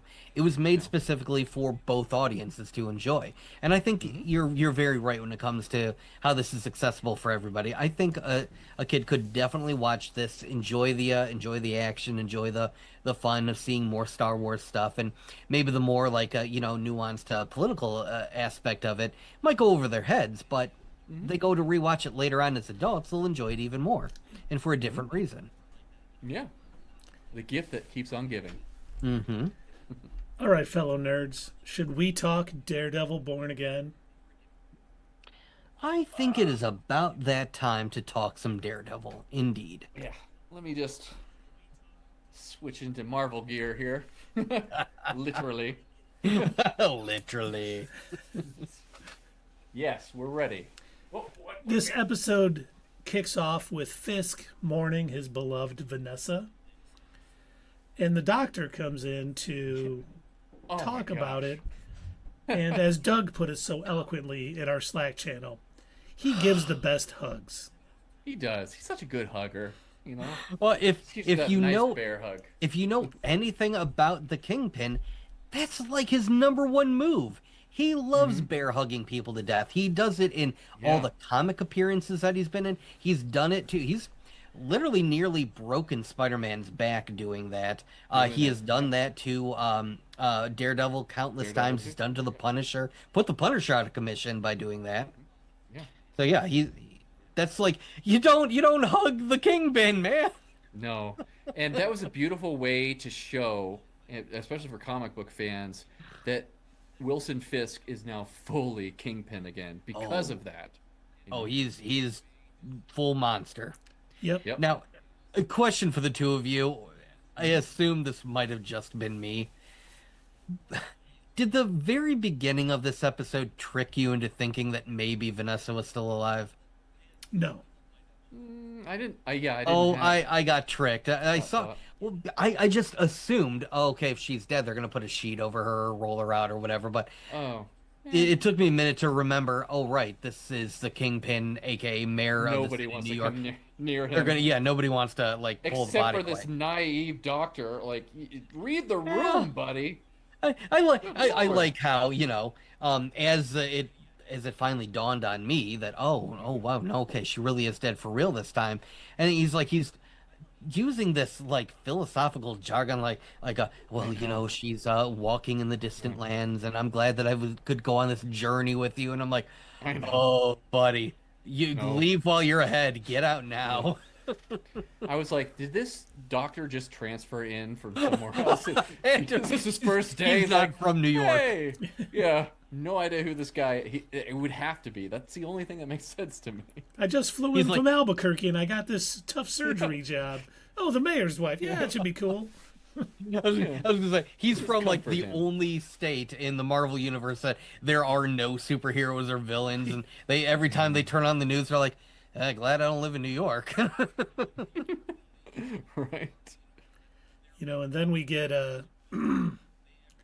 Cashman letting Daniel know, why don't you feed your friend some false information and see if that Oh, gets yeah. out. And we'll get into how that plays out, in a little bit. But, we end up finding out the ATF sees all the weapons at Red Hook. Mr. Charles sends None a too happy. crew over to Jessica Jones's house. Right. With Danielle there, and it does not go well for them. So, I mean, I knew this was eventually going to come about, but this was where I took a little bit of issue with this particular episode because Cool. Let's talk about it. I feel like all the talk of, oh my gosh, Jessica Jones is coming back in all these rooms and she's on set and we're going to get Jessica Jones in Daredevil, and she might be more of a presence in the season 3 or something, but for all this talk about her, for her to be in the episode for like what, all of 10 minutes tops, it was like, oh, okay, thanks. Yeah, makes me wonder if she'll be back, and she could very likely not be back for the rest of the season. I hope she is, but we'll see. Yeah. It was a short situation, but I think that she was used as a narrative device in this to present information about what's going on with Val in that situation, hinting that maybe Luke Cage is actually working for Val or Yes, their when thing she as says, well. "Yeah, I was reached out to," and I said no, but Yeah. others were okay with it. I was like, "Would Luke Cage?" Okay, I does she didn't know? catch that. I was like, Yeah. "Would Luke Cage work for the government like that?" After the experiments, the jail time, and everything else, I'm like, I don't think she was talking about Luke. Who do you I think she was talking about? about others. Maybe, Danny Rand. Maybe I can't think of who else at this point. But I can't see Luke Cage working for the government with Val like that. Just with all he's been through, he's always been an outsider and like fighting for the people's rights on the street and stuff. Never about going to work for the government, especially. So I think he would see through Val's and Mr. Charles's BS pretty quick. Well, he is the leader in Harlem's Paradise now, and he's got that whole organization that he's a part of, and he's part of that criminal organization. Maybe they have leverage over him because of that, and they're like, hey, if you don't sign up with us, we're putting you in jail, buddy, because we have all this evidence against you. Take you away from your daughter. Yeah, we'll take you away from your daughter. You'll never see her again, or We'll Jessica Jones. experiment on her. Yeah. So they could definitely have leverage on them. And I think the whole reason why Mr. Charles and Val went after Jessica is because they wanted her to be a thorn in Fisk, and they wanted to present this violence and this stuff because he stole the guns back and everything else. Yeah. So they wanted to have a loose cannon out there, like, oh, Jessica Jones out here, let's get her in the picture. Nope, you're totally right, sir. They wanted to get her into what's going on, and Mr. Charles is like, instead of me confronting the Kingpin myself, Yep. let's get someone who's a little less reasonable. Let's get her in the action. I completely missed that. I'm glad you guys explained that, because I was kind of lost. I'm like, I wasn't understanding the point of her appearance in this episode. It really, to me, until you guys said that, it just did not make sense. I don't know why, but for some reason I thought it was the Vigilante Task Force coming after her, and I'm like, no, why? She's not even there. Yeah, and they mentioned that too. That wasn't the Vigilante Task Force, the Anti-Vigilante Task Force. I missed it then. That's my fault. And guys, this is the beautiful thing about why we do these live streams. Why Not Your Status Quo is one of the best channels out there. It's because we get to talk about these things and better understand what we're watching to more enjoy it. And these two get to make sure that I actually watch the episodes. And we do. Well, this was I don't know if you guys know. This was the season finale. Yeah. Right. But there's rumors of a bonus episode. Maybe we'll get it next week. I don't know. There's clues in the show. Maybe even 2 bonus episodes. Who knows? Now we're just Stick getting around. greedy. I know, right? But we do Never see gonna her happen. and Daredevil go to the weapons depot that the AVTF have, start whipping some butt. Blocking that watch that he put in there in the first episode, Yep. coming back full circle. I'm glad Love that keeps coming back, because Same. it's reminding us that he's, he put it there on purpose in order for him to be able to listen out for it and know exactly where the weapons are. Yeah. I was, back in the first episode when he put it on one of the crates in the ship, I'm like, okay, I can get that, this is a good way for him to track it, but like how much later is he even going to need that? I'm thinking this whole weapons thing is going to get wrapped up like right away. I had no idea that it would be Lo like and well into behold. episode 6 or whatever. Yeah, and it's not just it's the stealing the weapons from Mr. Charles and using them for him, and they've been doing a great job of intermingling this through all the stories, and 100%. Jessica powers keep flickering on and off. Oh, Yeah. I hope Remind we you of get- anybody? From another show we watch? Whose powers are flickering in another superhero show because of a pregnancy? In Adam Eve. Yes! Okay. It totally reminded me of Adam Eve. I was like, oh yeah, I've seen this before. I didn't even put the 2 and 2 together. Nice. Good connection. But it'll be Now- interesting to see if they open up a little bit more about that this season, or if it's going to be later Yeah. on. Yeah. But seeing her at the mercy of Powell, who is seriously becoming my I can't wait till he gets his moment guy. The character you love to hate. Yeah. Yeah. The guy Oh, playing man. him, kudos. Your acting is great. I want to punch you in the face. More Yeah, than seriously. He's got a very punchable face. he I'll does. just say it. He does. And he's so smug. And I just Yeah. hate him, but love how they're playing that character. Mm-hmm. And then we see Probably in the nicest guy in real life. he probably too. is. He's probably like buddies with everybody and brings donuts in. Yeah. Stuff like Yeah. wait a minute, Dexter. No. But then we see Dr. Glenn Yes, Dexter. with Cashman. Ugh. And Things get weird. things get very weird where Yeah. he's kind of pushing her into those feelings and Yeah. like, show me what he did to you and how does it feel? And It's oh my so God, I was like, Bizarre. okay. I still I am worried wasn't that sure where I'm like, they're not going to kiss, are they? Like, this is getting I weird. know. If they were gonna go that, it's gonna be like, no. do you know in the original too far. scene they kissed? Oh, And really? the guy who plays Cashman said, I don't think that really works here. So they took I it out. thank God. Good job. Good. Yeah. Good call. Because it really Yeah, it was excellent call. bordering on like I was starting. I'm like, you know, is he into this? Like, this is getting weird, man. Yeah. Like, I'm not gonna kink shame, but I will kink ask why. Yeah. Yes. Yeah, no kink shaming on this channel. Well, then we see everybody's favorite anti-hero, second favorite anti-hero, Bullseye, recovering, and Karen Page. Hello, Karen. And now handcuffed to us. Yes, Yeah. but Karen's about to kill him, Yeah. and she means it too. Oh You know, my the way gosh. that thing played out, she was not playing. She's Now- yeah. The three of us were in the military. Were all of you like did you the two of you tense up a bit as her finger moved toward the trigger? Yes. Mm-hmm. Mm-hmm. Oh, instantly. My first thought was you do not put that finger on the trigger unless you're gonna pull Nope. it. Don't Yeah. you don't do that. Always on the outside. Mm-hmm. She was going to do it, and Billy She was very Club adamant. saved Bullseye's life right there. Yeah. Mhm. Beautiful Oh, she tension was so between the pissed at him two. for that.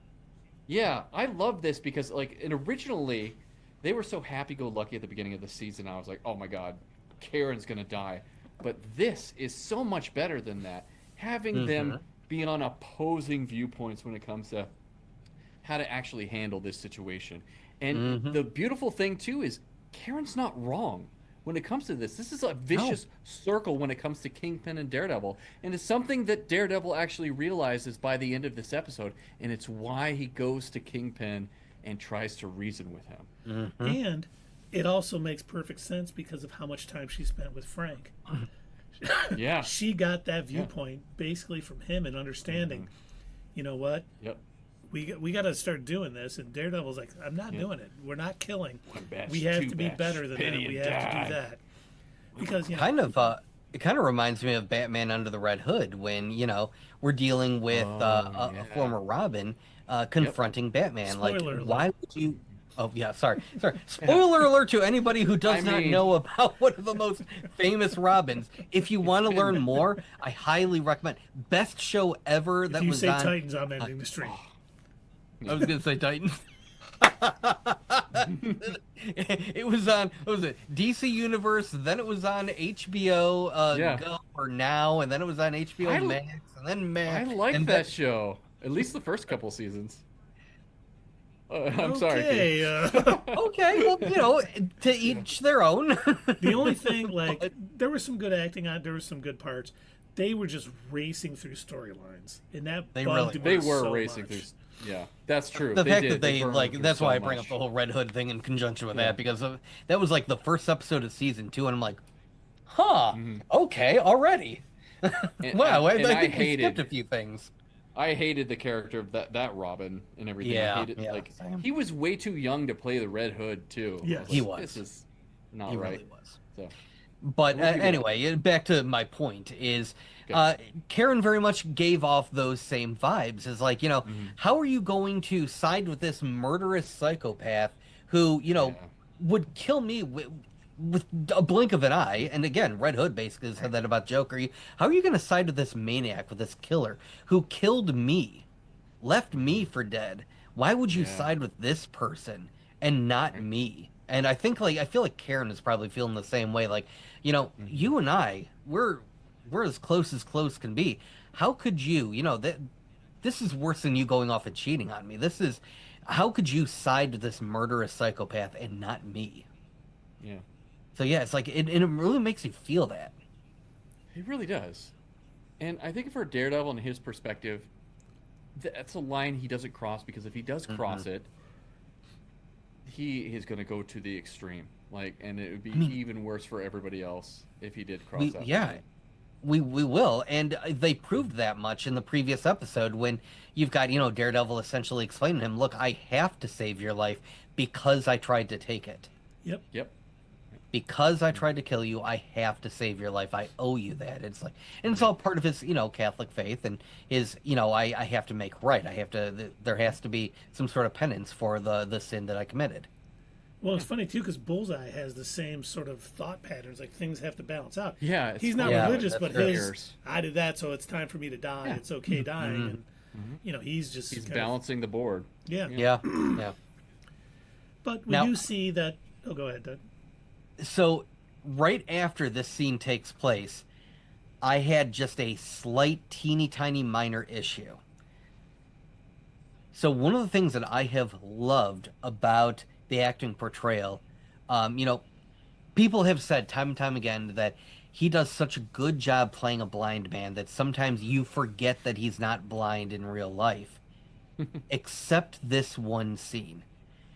I don't know if you guys picked up on this, but as Karen was talking to him, he was looking directly at her, and he Yeah. was sort of motioning to her and looking at her with his eyes as somebody would that can see the person. And it was a little. I know that he's able to like use his his powers, which I learned about in this Filely fandom video, in order to kind of Yeah. like see things around him. But He it can see still more was a than we can little see. odd.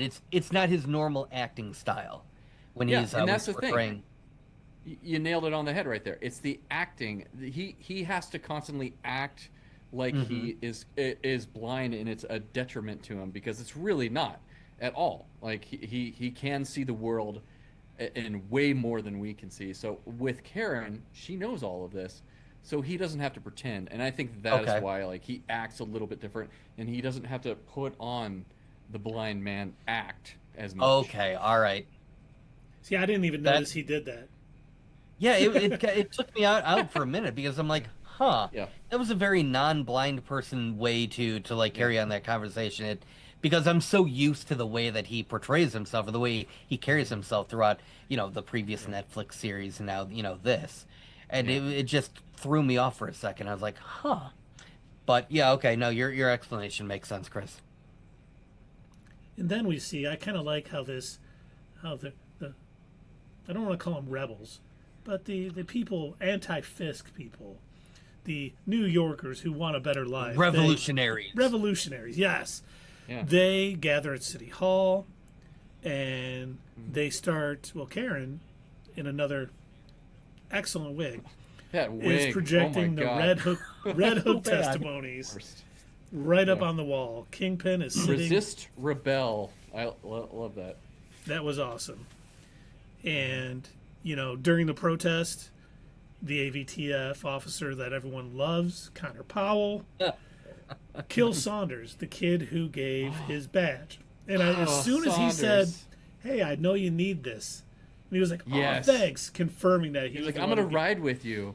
I'm like, oh God, he's like- dead. Yeah, It's like, I he's knew it dead. as soon as that happened. Yeah, I'm like, I turned over to my wife and I'm like, yeah, he's gone. yeah, You know? yep. Yep.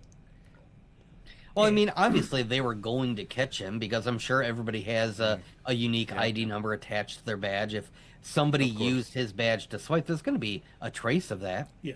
Yep. And that's what happened. So, Yeah, him just saying, "Oh, I heard you lost yours. Here's another one," and him saying, "Oh, thanks." Like he's like, Mhm. "You can't." It's like, get out of there, buddy. But yeah, he ends Oh up, my God. killing him and saying the crowd did it, which Yeah. Of chaos course. ensues. Andor. Yeah, yes, Yeah. very much. It so. was very Andor-esque. I've been saying that a lot about all these series. They're really drawing on that which is great not a show. bad thing. No. Please use it. And then we see. Also, before that, did you see the masks?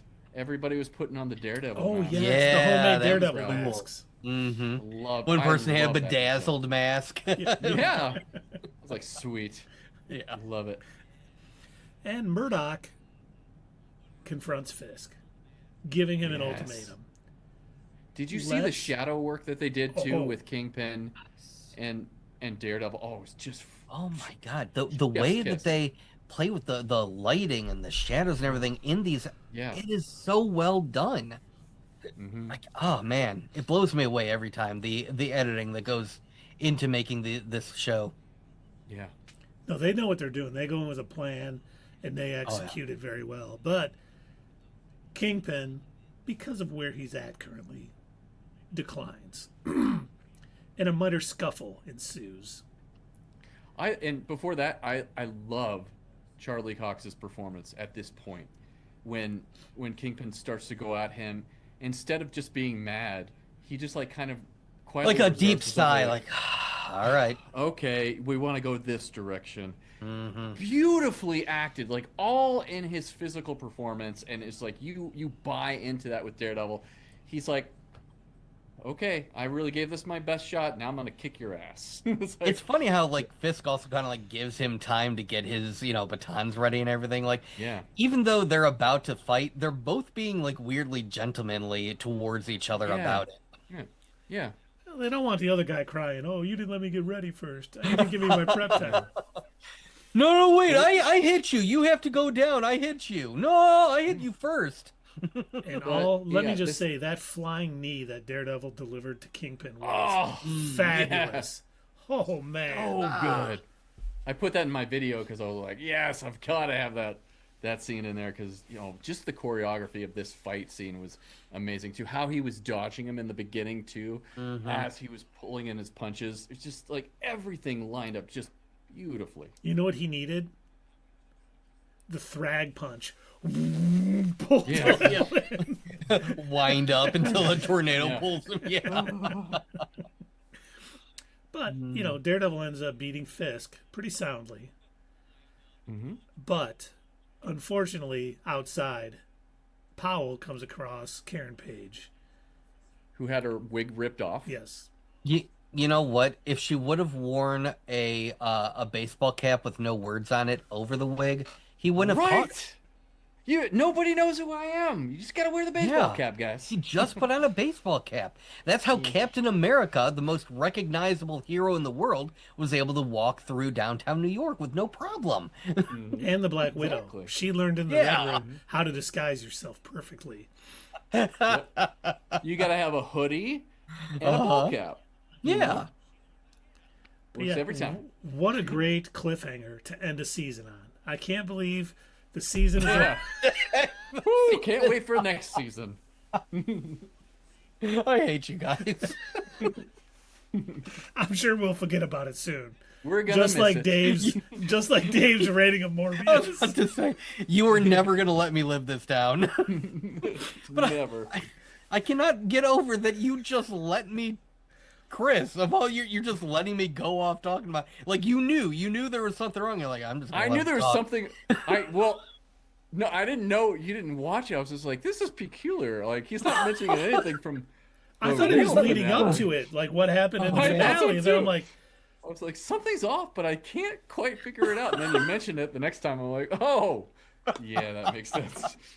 All's man. coming together now. Oh, gosh, I still can't believe that. Yeah. How did I go this long not Pretty having incredible. seen the last I have episode? no idea. because we John. didn't review it. Remember, It's we were on our impressive. anti-Disney. Oh. No, you Oh, and Dave because of reviewed Disney. it. Ah. Yeah, you and Dave reviewed it. I had to deal with my mom was in the hospital. Oh, that's right. Okay. Yep, that's Yeah. right. That's right. Yeah, we didn't do our Disney blockade until Alien vs Predator was out. No, Alien Earth. Yeah, Alien Earth. That's it. Yeah. I know what you meant. They were probably all For in the there. better. Yeah, but I mean, now, next episode, I can't imagine the chaos is going to calm down anytime soon. We're probably, No. much like we got in Maul, we're probably going to get martial law in New York City. And Oh yeah. more powers, or the Kingpin trying to get more powers. I think we've seen that his higher ups aren't so probably willing to do it. He's pissed off Mr. Charles. The governor isn't Pissed so off the much on governor? board with him because There was a lot of people talking at his wife's funeral about what Yeah. what are our next steps? What are we gonna do with him now? Yep. I think Buck's gonna be a turncoat as well. Like he's gonna go with the wind, whoever Oh, comes out on speaking top. of Buck, we kind of skipped past his whole going to yeah, we visit his did. mom thing. Oh my God! Oh, yeah, Daniel. not Buck. Daniel Blake. Yeah, Daniel. Yeah, It's sorry. not even in my notes. Good God, I'm dumb. But yeah, he ends up taking Not BB Come on. to his mom's house because it's his birthday to celebrate. She was He does very plant the insistent on false wanting to go with information him. too. Yeah, she was, and it felt genuine too. It didn't feel like she was trying to play an angle. She's like, "It's your birthday. Like you should have somebody there." And like, I honestly think that she does have feelings for Daniel at this point. Now, do you think when she deleted the information he gave her, not send it, I've seen people say two different things. That, okay, she's like, oh man, I can't do this to him. You know what? I really do care for him. I'm going to delete it. Other people are saying she knew it was fake, and that's why she deleted it. No. Did you guys get that feeling? I did not get that impression. No, no, okay, I good. don't think she found out that it was That fake. was I an think she was emotional. truly just trying to like, you know what? It's his birthday. I'm not going to screw him over today. Right. Yeah. I don't even Exactly. think it was a That's today the way I thing. read I it. think she was like, "Oh my God, I don't want to do this to him because I do care for him." You mean like It's anymore? I really think she was on the path of not Hmm. using him for information like that anymore. But Yeah. of course, Okay. And I feel that like. point is moot because he found Oh the yeah. SD card. Found the chip. Yeah. And yeah, that performance that he gives, I forget what the actor's name is, but Gandolfini's son, just beautifully done. Just the anger, like, and that's something that James Gandolfini was just a master at. Was this just brutal portrayal of a character, just the emotion, just oozing out of him. Daniel was that in this moment, and it was Hmm. perfectly done. He did such a good job with that. Yes, he did. I can't wait to see because obviously Karen's captured. Matt will stop at nothing to free her. Hmm. I mean, she gonna be tortured, psychological pressure from maybe Dr. Glenn, Cashman interrogating her. I mean, she may have we always talk, Matt can't be happy. And so these first couple episodes when he was in such a good place with Karen, we knew that was going to end. But man, she's going to be in for a rough ride. And I think he may He need is. Jessica. He may need other allies. We may see, as much as Oh, he yeah, doesn't that could want be to a good do one. it, Angela take on the full White Tiger persona to help. Because it's going to get real ugly in New Possibly. York real soon. Oh yeah. Possibly. And did you guys catch that, basically Buck Cashman was taking over really because he's the one that made the call to Powell to execute Saunders and start off that whole thing without Kingpin's permission or anything because Kingpin's off the reservation at this point. Like Yep. I don't think he wants to be mayor. He's done with that. So I don't know if he's going to be still in that role for the rest of the season or he's just going to be Yeah, off grid at I this point. think being mayor has actually been harder for him to like Yeah. do his crimes and get away with the things that he wants to Yeah. do. I feel like he probably would have had better luck and been more successful just continuing to be Yeah. the kingpin of crime. Like this has actually I want to been be more I want to have my stressful, passions. I want right? to pursue my passions in life, like killing and crushing skulls, Exactly. Giving great ripping big jaws hugs. off. Yeah, all the hugs. But like I could envision him being like, the type of person who, is like a philanthropist and using Yeah. his wealth, throwing his wealth around to Mhm. still be able to affect politics in a way without Yeah. having to be a politician. Okay. And Too so many here's my roadblocks. theory for the end of the season. This Hmm. is what I think is going to happen. So we have Karen, she's locked up right now. I think that Daredevil, Matt's going to basically sacrifice himself, turn himself in order to get Karen out. I also think that Oh. I think that Wilson Fisk is also going to be like the doctor getting killed is going to come back to haunt him in this situation, and that's what's going to lead to his arrest. It's like Mr. Charles will have that on him. Everybody else that wants to supplant him will be using that as leverage to get him. And so by the end of this season, yes, we are going to see both Fisk and Murdock in prison together, locked up. I can see Call that. it now. See that. Yep. The one thing that I will be just a tad bit disappointed with is there are certain characters where them having a secret identity doesn't matter. Like Mhm. I've made that known about Iron Man that he's one of the type of heroes that he doesn't need to have a secret identity. It's totally okay. Like the Yeah. one that they used in the comic book where Iron Man's my bodyguard. It's like that was always dumb. It It was was never dumb. like a good idea. But for Matt Murdock and Spider-Man, I think those two specifically need to Mhm. have secret identities. And I always hate when they do a storyline where their identity gets revealed because then it kind of makes Yeah. it harder for Matt to do his lawyer stuff, which is Yep. just as equally important to cleaning up Hell's Kitchen as it is to being the devil. And there's a way that they can thread this needle too that keeps his Hmm. identity secret as well, as long as it's like Val's people that pick him up and keep him under wraps in prison. Like they could like enforce him under a secret identity as a prisoner and whatnot. So I could see them going about that way. In the comics too, and I go over this in my Devil and Cell Block D video. You can check out on Fatherly Fandom.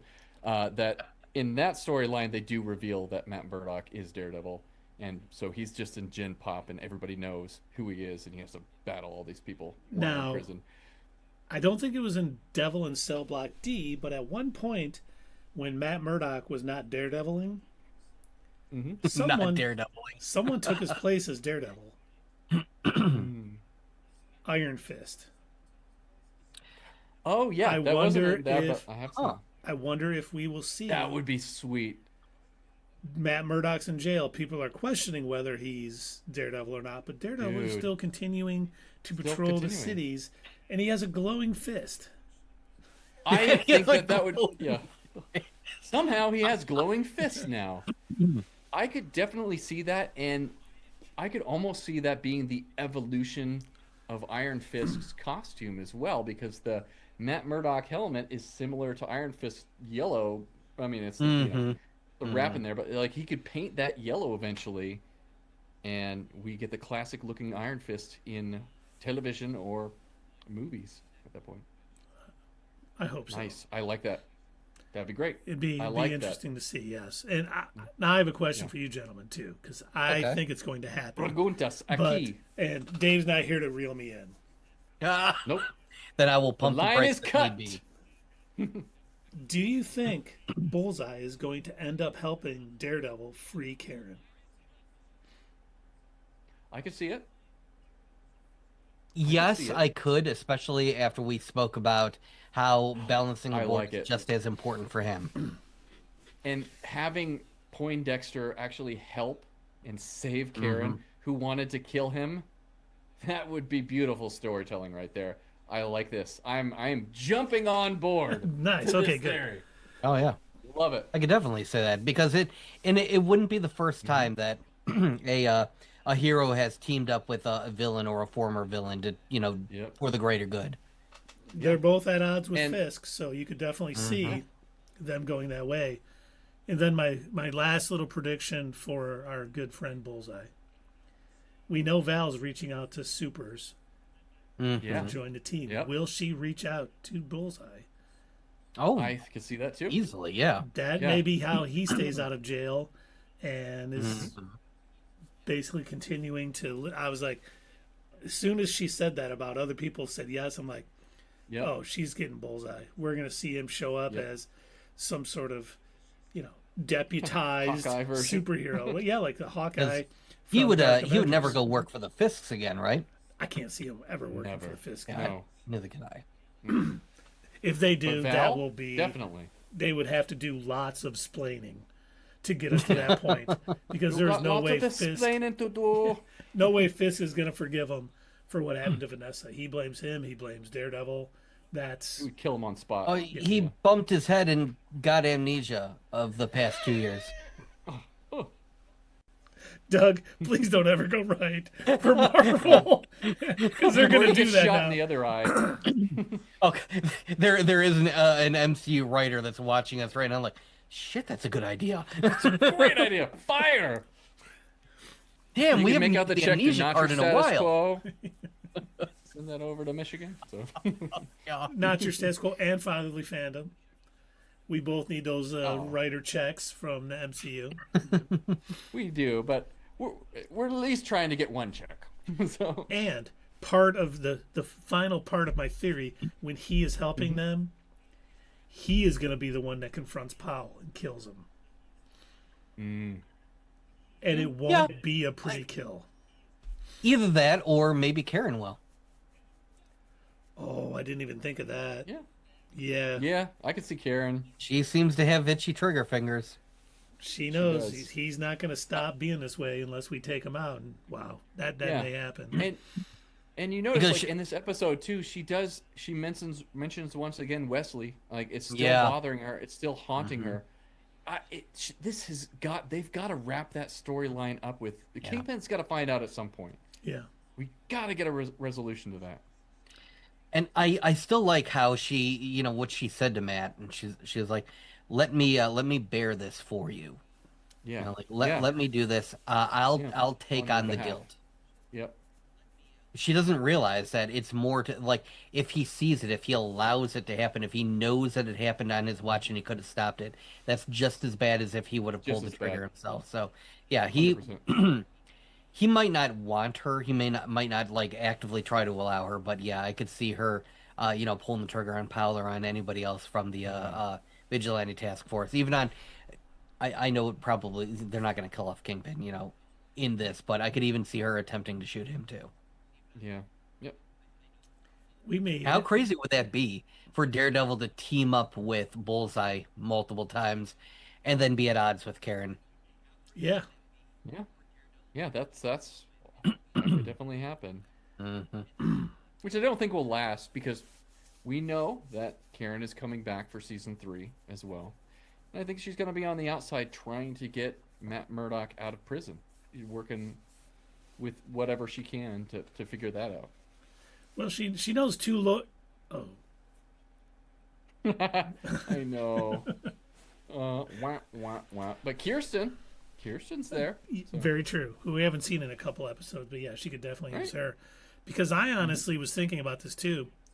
I think the final episode of this season is going to be like Matt, Jessica, Angela as White Tiger, and maybe Bullseye Mm-hmm. storming Yeah. Fisk's secret prison where Love he to see kept Mm-hmm. Vanessa's boy toy at that one point. Yeah. Is that at Red Hook too? I kind of thought so, but I'm not sure. When they showed the scene, I thought Yeah. it was at Red Hook, but I don't know if we Mm-hmm. really know that. It'll be someplace that is well Yeah, we don't. fortified, and Mm-hmm. kind of look forward to seeing some, wonderful fight scenes. Yeah. It's going And to be crazy. And I can't wait for it. yeah, and I don't know how, but did you guys? By the way, did you guys see some of the behind the scenes footage from season 3 today that came out? Oh, no. More? Fisk- More leaks? Fisk wasn't in jail. Oh. He was out on the Oh. street, and he had like a huge beard. Huge beard. Yeah, beard theory is strong. Yeah, he's got a beard too, so he's running a criminal enterprise then, if he's not in jail. Yeah. So Yeah, but why the beard? Interesting choice. he's And it's a incognito. big- Basically, he's taking the place of Daredevil from this season. Because he's probably on the hunt and everything, you know? I think you're right. Okay. And I hope before this season's over, we get a little more than just Jessica saying, they reached out to see if we had worked for them. I refused, but others say yes. I hope we learn more about what Val and We've Mr. got to. Charles's true plan is Yeah. for these enhanced individuals, because it sounds like we know Val put together the new Avengers. Yeah. way She's she got to make an appearance at some point here. Like I have a strong feeling she is by the end of this season. If she doesn't in this season, she'll show up in Spider-Man Brand New Day in some capacity to kind of Gotta be. weave those plot lines together. Weave. Yeah. Heyo! Heyo.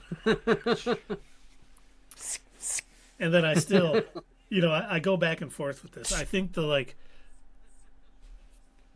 post-credit scene for this season, or just the end scene, they don't do as many post-credits during the shows and stuff, is either going to tease Heather becoming Muse or Muse coming back that's not Heather. But I'm really hoping we see the Hand somehow Yeah, me too. working their way into New York Yeah. and getting a foothold Yeah. there, because Well, Kingpin and will we be know weakened. we know things are going to go chaotic in the city because of the Punisher trailer too. Like there are gangs and everything out all in New York Oh, going yeah. crazy. So the Hand's like, oh yeah, this is our opportunity to come back. We don't have to worry about Daredevil anymore. Let's take over the city. So you're going to have a lot of crime bosses, crime syndicates coming in, like the Hand, to take over because it's a power vacuum. Yep. There'll be a massive fight. Mm-hmm. Well, gentlemen, any other theories? Nope, not Yep. at this moment. Should Tapped we get out. should we get into our reviews? Yeah. I think so. Would you like to read Dave's there, Douglas? I would love to, yeah. So again, Dave very busy, unfortunately, unable to to be here and give his own Diligently wonderful writing review of away. the show. But thankfully, he was kind enough to go ahead and provide it to us here. Okay. So he starts off by saying, "Seriously, what was that doctor thinking trying to comfort Kingpin?" Yeah. Said the same thing. A few Right, Dave? sentences would have been fine, but he just kept going until Fisk could do Poking the nothing bear. but release his anger. Read the room, buddy. Yeah, we were saying the same Hey, thing. that's Like, what I said. if you would have just like come in, gave his little spiel about she's on a journey and I'm glad that we did the and then okay, well, I gotta go be anywhere that's not here. Right? So yes, Mhm. Dave is absolutely correct. This one's for you, Dave. He goes on to say, I think we all knew Karen would not kill Bullseye. I don't know. I thought maybe she I might might. disagree I with that. think he And meant. honestly- I think he meant that she wouldn't. She would willing to do it, but she wouldn't. Someone would stop yeah. her. She wouldn't be able to complete it. But It would be stopped. He says, Okay. I think we all knew Karen would not kill Bullseye, but it did reveal how close she is to snapping. Good on Matt for keeping her focused. And yeah. As we pointed out, if it wasn't for Matt, I don't know. There's a good chance that she might have. I think she would have. Very well might have. Again, think I point out the 100% fact she that was gonna finger was kill on him. that trigger. Yeah. I have no doubt that she was about to kill Poindexter there. So Kingpin destroying the painting with Matt's blood was symbolic. That his own actions will destroy everything he loves with the blood of his enemies. Very strong message. Well Totally said. agree. Oh Very well man. said. This is why he's writing the most epic story ever. That's Yes, right. that's right. Then Dave completes it by saying, everything looks like the chips are down at the end, but it's always darkest before the dawn. Can't wait for next week. My rating is a 9 out of 10. When these shows Nice. focus on the characters and their raw materials, it makes these series so good. Daredevil is what TV is all about. They recognize they are in a world of superheroes, and it doesn't get distracted by them. But it filters them in and out when needed, just like a good comic book. Excellent show. Very much agree, Dave. Very much indeed. 100%. Oh my God, was your pen on fire by the end of that? You were spitting fire on the page, Dave. Well written. Seriously. That was like some of the best review writing I think I've ever heard. Oh, Yes, he definitely nailed it. And honestly, there's not much Marvel, more get to him on the say. payroll. I do think everything about this show has been great. The way we see all of the things transpiring affect people in different ways. They're not Yeah. too heavy-handed with the Dr. Glenn stuff and kind of having some psychotic breaks. They weave it in. We see people like BB having a change of heart and maybe developing feelings for someone else and how that can affect her. And then it goes, as wrong as it can because he finds, that SD card. But man, the fight scenes, what Dave brought up about, throwing Daredevil at that painting he loves so much and ruining it was just so well done. The shadow work that we talked about when Daredevil entered and his horns were like the shadow were on the Kingpin. They are just doing such a great job with this. Much like everything else we've been watching the last couple weeks, all 4 shows have just been great. Yeah. The plot is fantastic. The character development is great. The fight scenes are great. There's no real down to this. When I'm watching, I'm enthralled. And I'm going to give this a 9.2 out of 10. I mean, they keep building on past episodes, and it gets better and better. And Yeah, can't wait for next week. We're almost there. we are.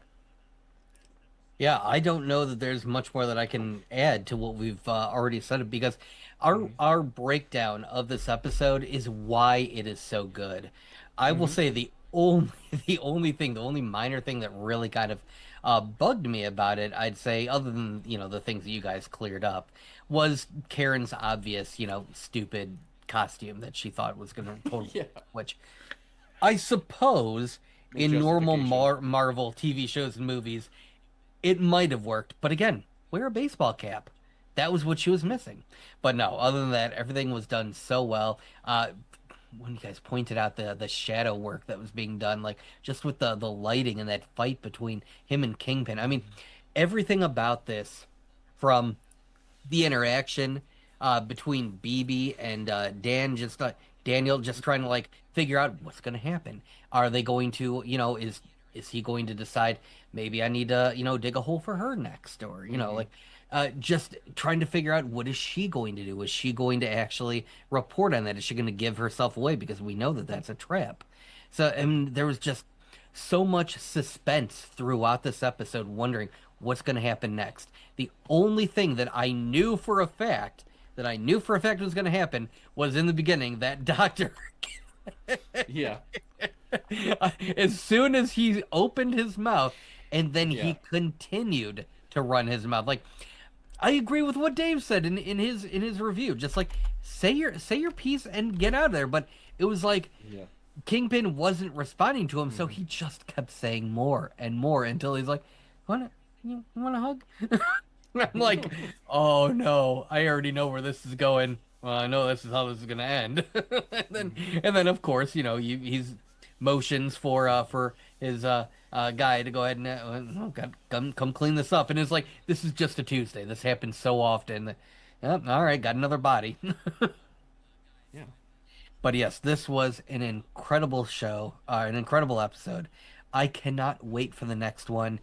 It was so good. Gosh, it's like talking about how good Maul was and now talking about how good this episode of Daredevil was. And all I can really say is I need it to be the next episode because like to leave us on a cliffhanger like this, Hmm. and yeah, I'm glad this isn't the last episode. That would suck even more. Yeah. So yeah, I'm gonna give this one a 9 out of 10. So good. Please give me more. Gimme, gimme, gimme. Yeah, I agree with both of you.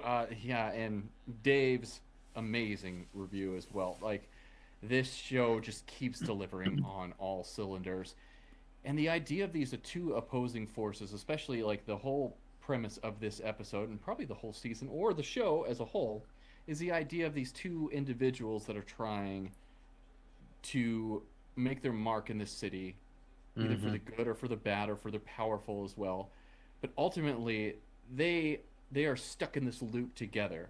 They're conjoined, this Kingpin and Daredevil, and no matter what they do, no matter how hard they work, it's always going to end poorly because they are diametrically opposed to each other, but also connected.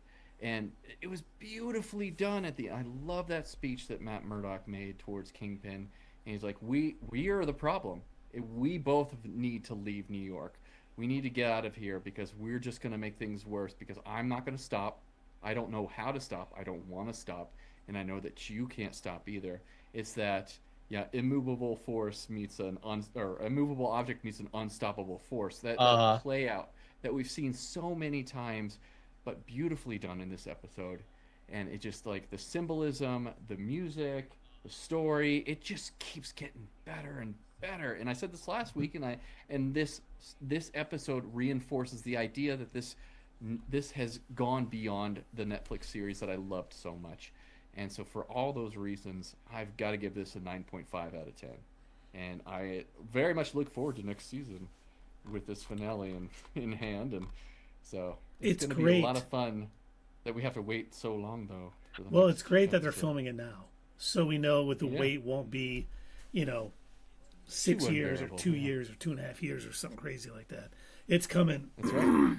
sooner rather than later, and if they mhm. keep up this quality, I hope we get 50 seasons. Yeah, Maybe Yeah, over. fingers seriously. crossed that we don't end up with another writer's strike in between. Oh, yeah. Knock on wood there, too. Dario Scartapane is the showrunner for this. He also did the Punisher. But hats off to you, good sir.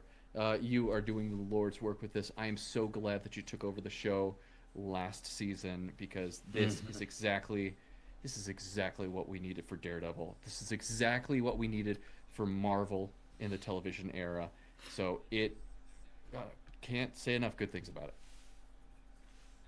And anyone out in the chat, you want to let us know what your rating is, 1 to 10, with 5 being average, the Doug scale, please let us know. But, fellow nerds, welcome to our nerdy news of the week. Are you guys ready? Now, is this just news, or do we have some We have rumors some as well? rumors, some news. Okay. We got to all think right. of a better title for this, but Fingers. I on mean, the I'm good pulse. with the rumor mill rundown. yeah, we could do that. Yeah, welcome to the Mm-hmm. I like it. I'll start saying that. Start over. But yeah, oh yeah, hey, fellow nerds. Oh, let me clear my voice too. Fellow nerds, welcome to our rumor mill rundown for all things Marvel, DC, Star Wars, and honestly anything else we want to talk about. But it starts off with Mark Ruffaloing. Once again, I don't know if you I saw this morning, and I was like, "Come on, dude, really?" The other Tom Holland. He said, Right. I promise you 1,000% that he will be fighting an alien in the future, talking about Spider-Man.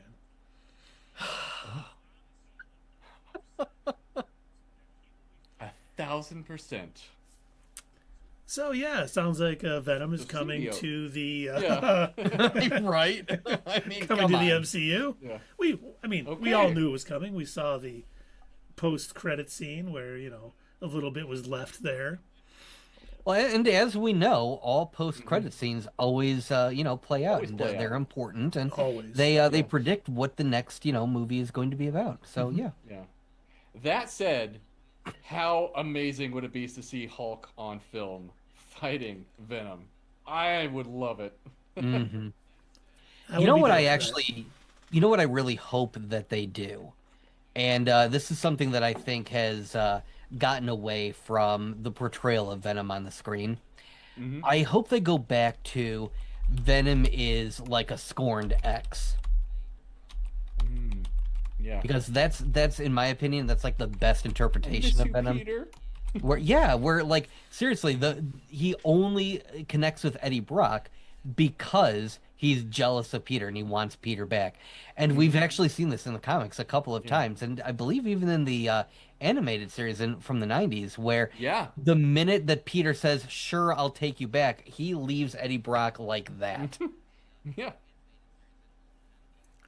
He loves him some Peter Parker. Yeah.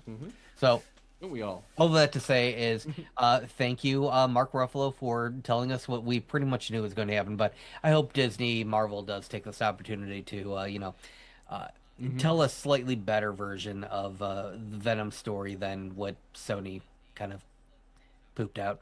Please. Now this next is good news, everyone. The Punisher News. The Punisher One Last Kill has been rated TVMA.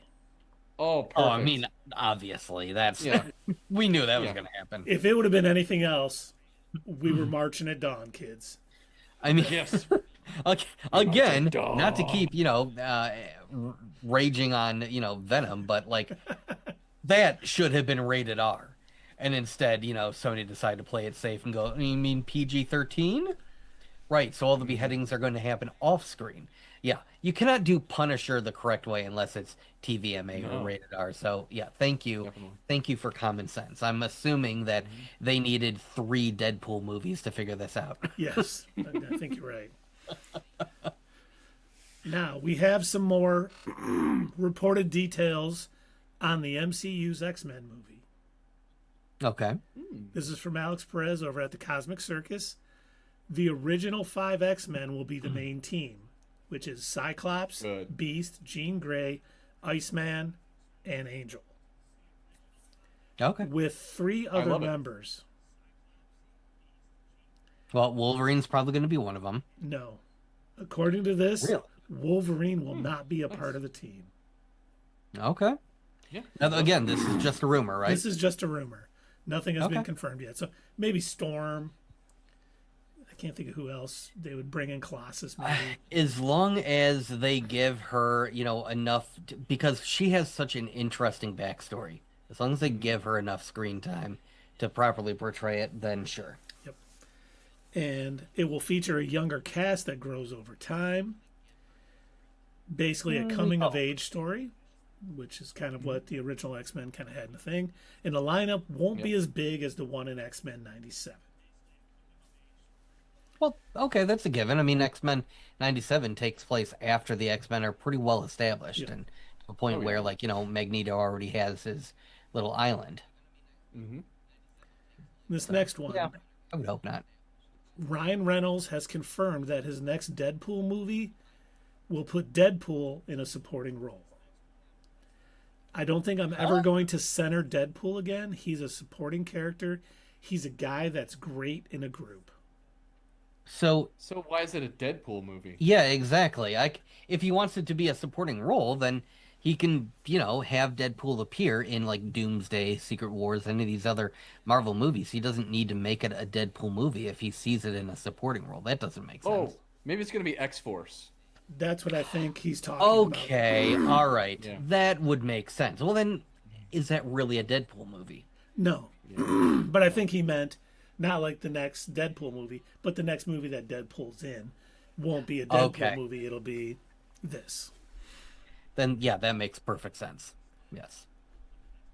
And now... And I agree. Yeah. No, Although I agree with that premise, I disagree with his reasoning, saying that Deadpool is like better in a supporting role. I don't know. I guess if as long as you still allow him to be himself, sure. But the fact of the matter is, like, he steals the screen in all three of those movies, especially with his constant little quips and his breaking the fourth wall and, you know, all that stuff. Like, I think he'll come to find out that's harder to do in a supporting role. Yeah. In the 3 Deadpool movies he made, now one was Deadpool and Wolverine, have made over like $3 billion. I think you can make a solo Deadpool movie without too much difficulty, especially with how well Ryan plays him, how well he's written. I wonder if it's just a bargaining tactic he's using right now. Could be. Yeah. Could be. All right, now, rumor, a new project starring Danny Rand's Iron Fist is in development at Marvel Studios. Oh, I did hear about this, yeah. I heard about it too. Okay. I'm, you know, for all 3 of the Iron Fist fans out there, I guess. Hey, I love Iron Fist from the comics. Yes. I would love to see that version become the version that we see in Marvel. Yes. And if they get the right writers and the right team together and give it actual prep time and actually train Finn Jones how to actually fight, Yes. then let's go for it. I did not much like the Ultimate Spider-Man animated series, but their portrayal of Iron Fist in that series, I think he was only in like the first 2 seasons, but it was a really well done portrayal. As long as it works. Now this next one has almost kind of been confirmed by Oscar Isaac. And we've talked about this before. Midnight Suns is officially in the works at Marvel Studios. Cool. Once again, Okay. rumored, kind of confirmed by Oscar Isaac, but nothing has been officially said by Marvel Studios. Yeah, Moon Knight. Be a part of that. Interesting. Yeah, I do believe we've heard before the lineup would be like Blade, Moon Knight, Doctor Strange, Werewolf by Iron Man, Night. obviously. Iron Man, yes. Werewolf by Night, Man-Thing, probably. But some of the characters they've, already... Give us more Man-Thing. Thank you, please. I hope so. He looked so Want good him. in that Werewolf by Night special on the limited budget. I was like, how did they do that so well? It was, oh my gosh, that was such an amazing little short. I liked it. It was. Yeah, I liked it too. For anybody who's wondering why I mention Iron Man, just a bit of a running joke on this channel, because Keith played the Midnight Suns video game, and it introduced the Midnight Suns, including Iron Man, for some reason, and we could not wrap our minds around why the magic superhero force had Techno Man in a suit.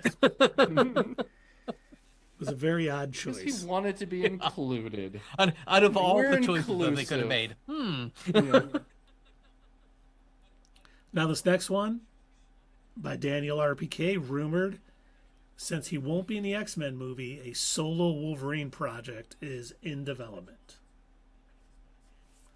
As long as it's Okay. not like Wolverine, I mean, X-Men Origins. I was about to say they've already done that, but sure. I guess we can try for a third time.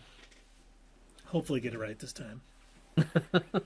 I would love to see, like, I loved it in, like, the cartoon, I think Earth's Mightiest Heroes, where they had Wolverine in World War II with Captain America. Yep. Yes, And, yes. Give me that. In the X-Men Evolution animated series, they Yes, did that one too. Yep. Yes. Oh my gosh, and I fell in love with that idea, the fact that him and Cap had Right? fought together, and I was like, that is such a cool backstory. I loved it. That'd be a great way to bring, like, Chris Evans back for Oh, her role. yeah. Oh, Give me man. that all day. That'd be so I cool. would be down for that, yes. And Especially since in the Captain America movie we saw like a montage of him like going on these Yeah. different missions. If There's one a of lot those of was area. him like hanging out with the Wolverine, I mean, oh, badass. Yep. take my money. Now, we kind of knew that Marvel Studios would have a presence at D23 this summer, but they have confirmed they will have a Hall H panel at San Diego Oh, Comic-Con nice. this year. Oh, really? Cool. Oh, that's surprising. Okay. Yeah, they used to keep it all to D23 like after for a while. Yeah. Yeah, we were just talking about that last year. How, yeah, I was legitimately like afraid that Comic-Con, the big one anyway, was going to go the way of E3 Yeah. because one of the big things that kept E3 going was all of the different video game companies announcing, what new system they're going to come out with Yeah. or what new game is going to be, and everybody would be excited to hear that. And then they started realizing, we don't need to do E3. We can just make our own announcements. And I was starting to get worried that Disney Marvel was going to do the same thing and be like, man, we don't need to go to Comic-Con. We can just do our own thing. We have our own little thing. Yeah, we do D23. We've got the Disney Plus Day, and then we have the what is the third one? Something like the something meeting. Fandom. Their investors meeting. God, not fandom. Their investors meeting. So they have like 3 things already where they make big announcements about what's coming out. So I am glad that they are going back to Comic-Con. That is I'm awesome. too. I think a lot of it That's has to great do news. with them marketing Doomsday because Oh yeah. with how expensive that film was to Well, make. they haven't marketed it enough. I've barely heard anything about I it. know. When's it coming out? What's Who's it in about? it? Who's in it? What's going on? Yeah. Yeah. Now, here's one. This is also from Alex Perez at the Cosmic Circus. Taskmaster's technology will reportedly be used by another character who will take up that mantle in the MCU. Yeah, I did hear that one. I would like that. I call BS though. Yeah. I got to. Just seeing how MCU does things, I don't know. I don't see them going back to like as much as the fans would like to see that. They'll do that. They'll portray a character in a way that the fans are kind of like, huh? And then they, you hear these rumors about, oh well, don't worry, they're going to go back and fix it and do it right, and then they don't. Has happened. I just wonder if they have some storyline with Val wanting a new Taskmaster and That'd getting be Tony interesting. Masters, who, I mean, I would love to see it. yeah, oh yeah. I just, I'm not going to hold my breath. Not with them. Yeah. And Marvel Studios is reportedly has plans for the Agents of Atlas in the MCU. Really? Interesting. Okay. Which I'm all for. I think that sounds Yeah. pretty good. Once again, we're starting to hear a lot of these projects, and we don't know how they're going to play out.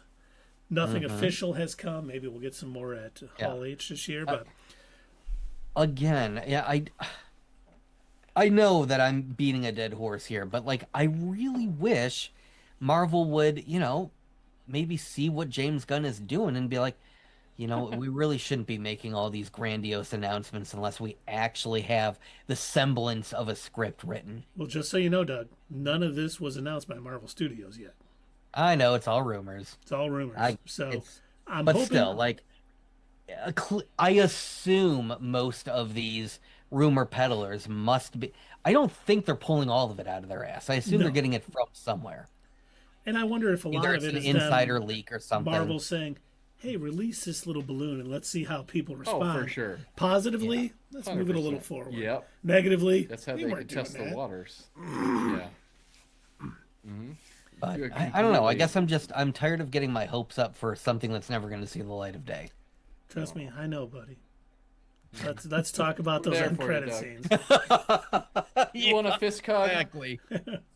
Yes, I would love a Fisk. It would solve all your problems. And now, this is an MCU, but Sony Animation is working on 3 new movies. The Superior Spider-Man, Oh, which for those of you that don't know is when Doc Ock. Doc Ock took over the Yeah. mantle of Spider-Man. I assume animated, right? Yes, these are all animated. Sounds like it. Sony Animation. Yep. That will be cool as hell. Okay, I would love that. I hope they do that one. Now this one, I was like, not so sure.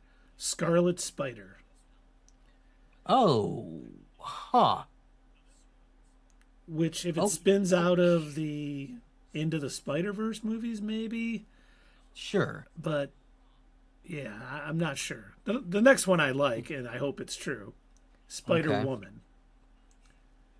Yeah. That would be cool. Again, if I think if they stick to animated movies, then yes. That's the way to go. Yeah. I they think should that's the stop way to go making- for them.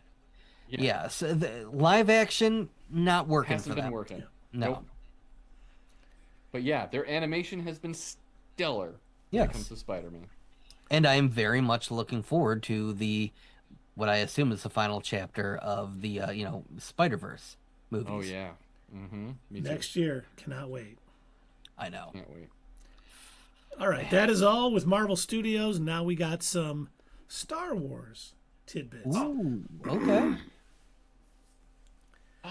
The first one, Jon Favreau was talking about the season 4 of The Mandalorian he wrote, Oh. which he confirms is not the movie. Oh, good. He said it was about Thrawn. Now, once again, he did not say if we were ever going to see The Mandalorian season 4, but he said it was written and then shelved for the movie. But he said it was about Thrawn and set up Ahsoka's season 2, which we heard The Mandalorian and Grogu does do. But Yeah. says there's elements from season 4 that is in The Mandalorian and Grogu, but it's a different beast totally. Okay. Well, I gotta say, I'm glad that they didn't take the scripts for a show and make it into a movie. Yeah, I was about legitimately that? worried about that. Yeah, same. Because I knew that, I knew from back in the day, Jon Favreau was like, yeah, I've written the script for season 4. It's all done. We're just waiting to film it. I was like, sweet. And then we didn't get any news for the longest time, and then Heard about Mandalorian the Grogu movie, and it's announced. like, Yep. oh no. Oh, did they just scrap season 4 and made it into a movie? It's like, ugh, that really worked for Moana too. So Oh Lord. Oh. Now, You'll still take your kids to see it. yeah, oh, yeah. I did. So did I. Now, Jon Favreau was also asked if Cobb Vanth is okay. And he said, oh, yeah, he's still out there. So seeing him in the back of the tank at the end of the Book of Boba Cool. Fett, he's still out there working. Hopefully we get to Wow. see him again. That's justified. Yes. That's very cool. I kind of assumed he was still Yeah. still alive. Keep the Otherwise, marshal why around. show him in the back to tank? Because what's the old saying go? Did you see a body? Yep. We did. All right, you may need to switch your hat again, Chris. Okay. DC. we go? Do you have a DC hat? Oh, yes. I do have a DC hat. Nice. Nice. I don't know if you can see, it's got all the characters in the. That is DC so. Oh, logo, that that is is very cool. as cool. well as all of them. Oh, I like that. love the lid. Holy, that is awesome. Yeah. Nice. James Gunn has confirmed that Man of Tomorrow has officially started filming. Yeah, did you see the poster? Slick. Saw the not the poster, but the logo with the Superman and Brainiac things together. Yeah. Yeah. That looks man. cool. Confirming Brainiac's coming. Yep. Well, we had already known he was coming because the actor was already cast. I forget his name now. The German guy. Can't think of his name. But Yeah, he but also- wasn't James Gunn kind of like playing sort of coy about it on Threads? Like, I never said it was going to be about Brainiac. What are you talking about? Who knows? Who I mean, said come on, that? man. The symbol was all over the in that picture. Come on. Now he did. James Gunn was asked, "Is Clayface set before Superman or after?" And he said, "Before. It's the first DCU film out of chronological order." Well, that wouldn't make a lot of sense because it looks like it's very much his origin story. Origin and story. We already saw a full evil Clayface in Creature Commandos. So Yes, this is prior yeah, to that him would definitely make sense. almost killing. What's his Yeah. name? And didn't James Gunn say like Creature Commandos is the canon too? It's a Yep. part of like all of this Oh, yeah. stuff is Yep. all connected. So that Clayface is the one that we're gonna be seeing. That's why they're using for most of the live action actors. They're also voicing the animated Voice actors. versions. Yep. So that way it stays but- consistent. That trailer was fantastic. Looks I am so so looking good. forward to Now, I mean, it makes. I already had faith in it when they were talking about how thrilling it was, but Yeah. seeing that now, and then going back and thinking about that original post that James Gunn had written, like, we didn't even have a Clayface movie. Like, there was no talk about doing a Clayface movie until we saw this screenplay, and then we knew we had to. And watching this this little trailer, which this was really just a teaser. It was like Yeah. not even a full minute. I don't think. I don't It was even like know. a minute and 15 seconds, I think. Yeah, something like that. It was very short, but I mean, it had just enough in there to make you go, Just enough. "Oh my god, I need to see this. This looks so good." The special Yes. effects alone looked fantastic. Yeah. When he's in the bath and everything and just wipes his face, I was like, oh, thank you. You're doing it justice. I love this. Oh, And it didn't Yeah, get moved can't to next April like we had heard reports of. It is coming out Yeah. this no, October. it said October. Hey, October. Yep. Yeah. So that is Perfect. good news. Good news, everyone. Good news. everybody. Everyone. Thank you, Professor Farnsworth. No one has to Oi, work oi. here anymore. You're all fired. That's like every major CEO in the country right now. Great impression of our expanding oligarchy. Yes. Don't worry, we have AI to do your work for you.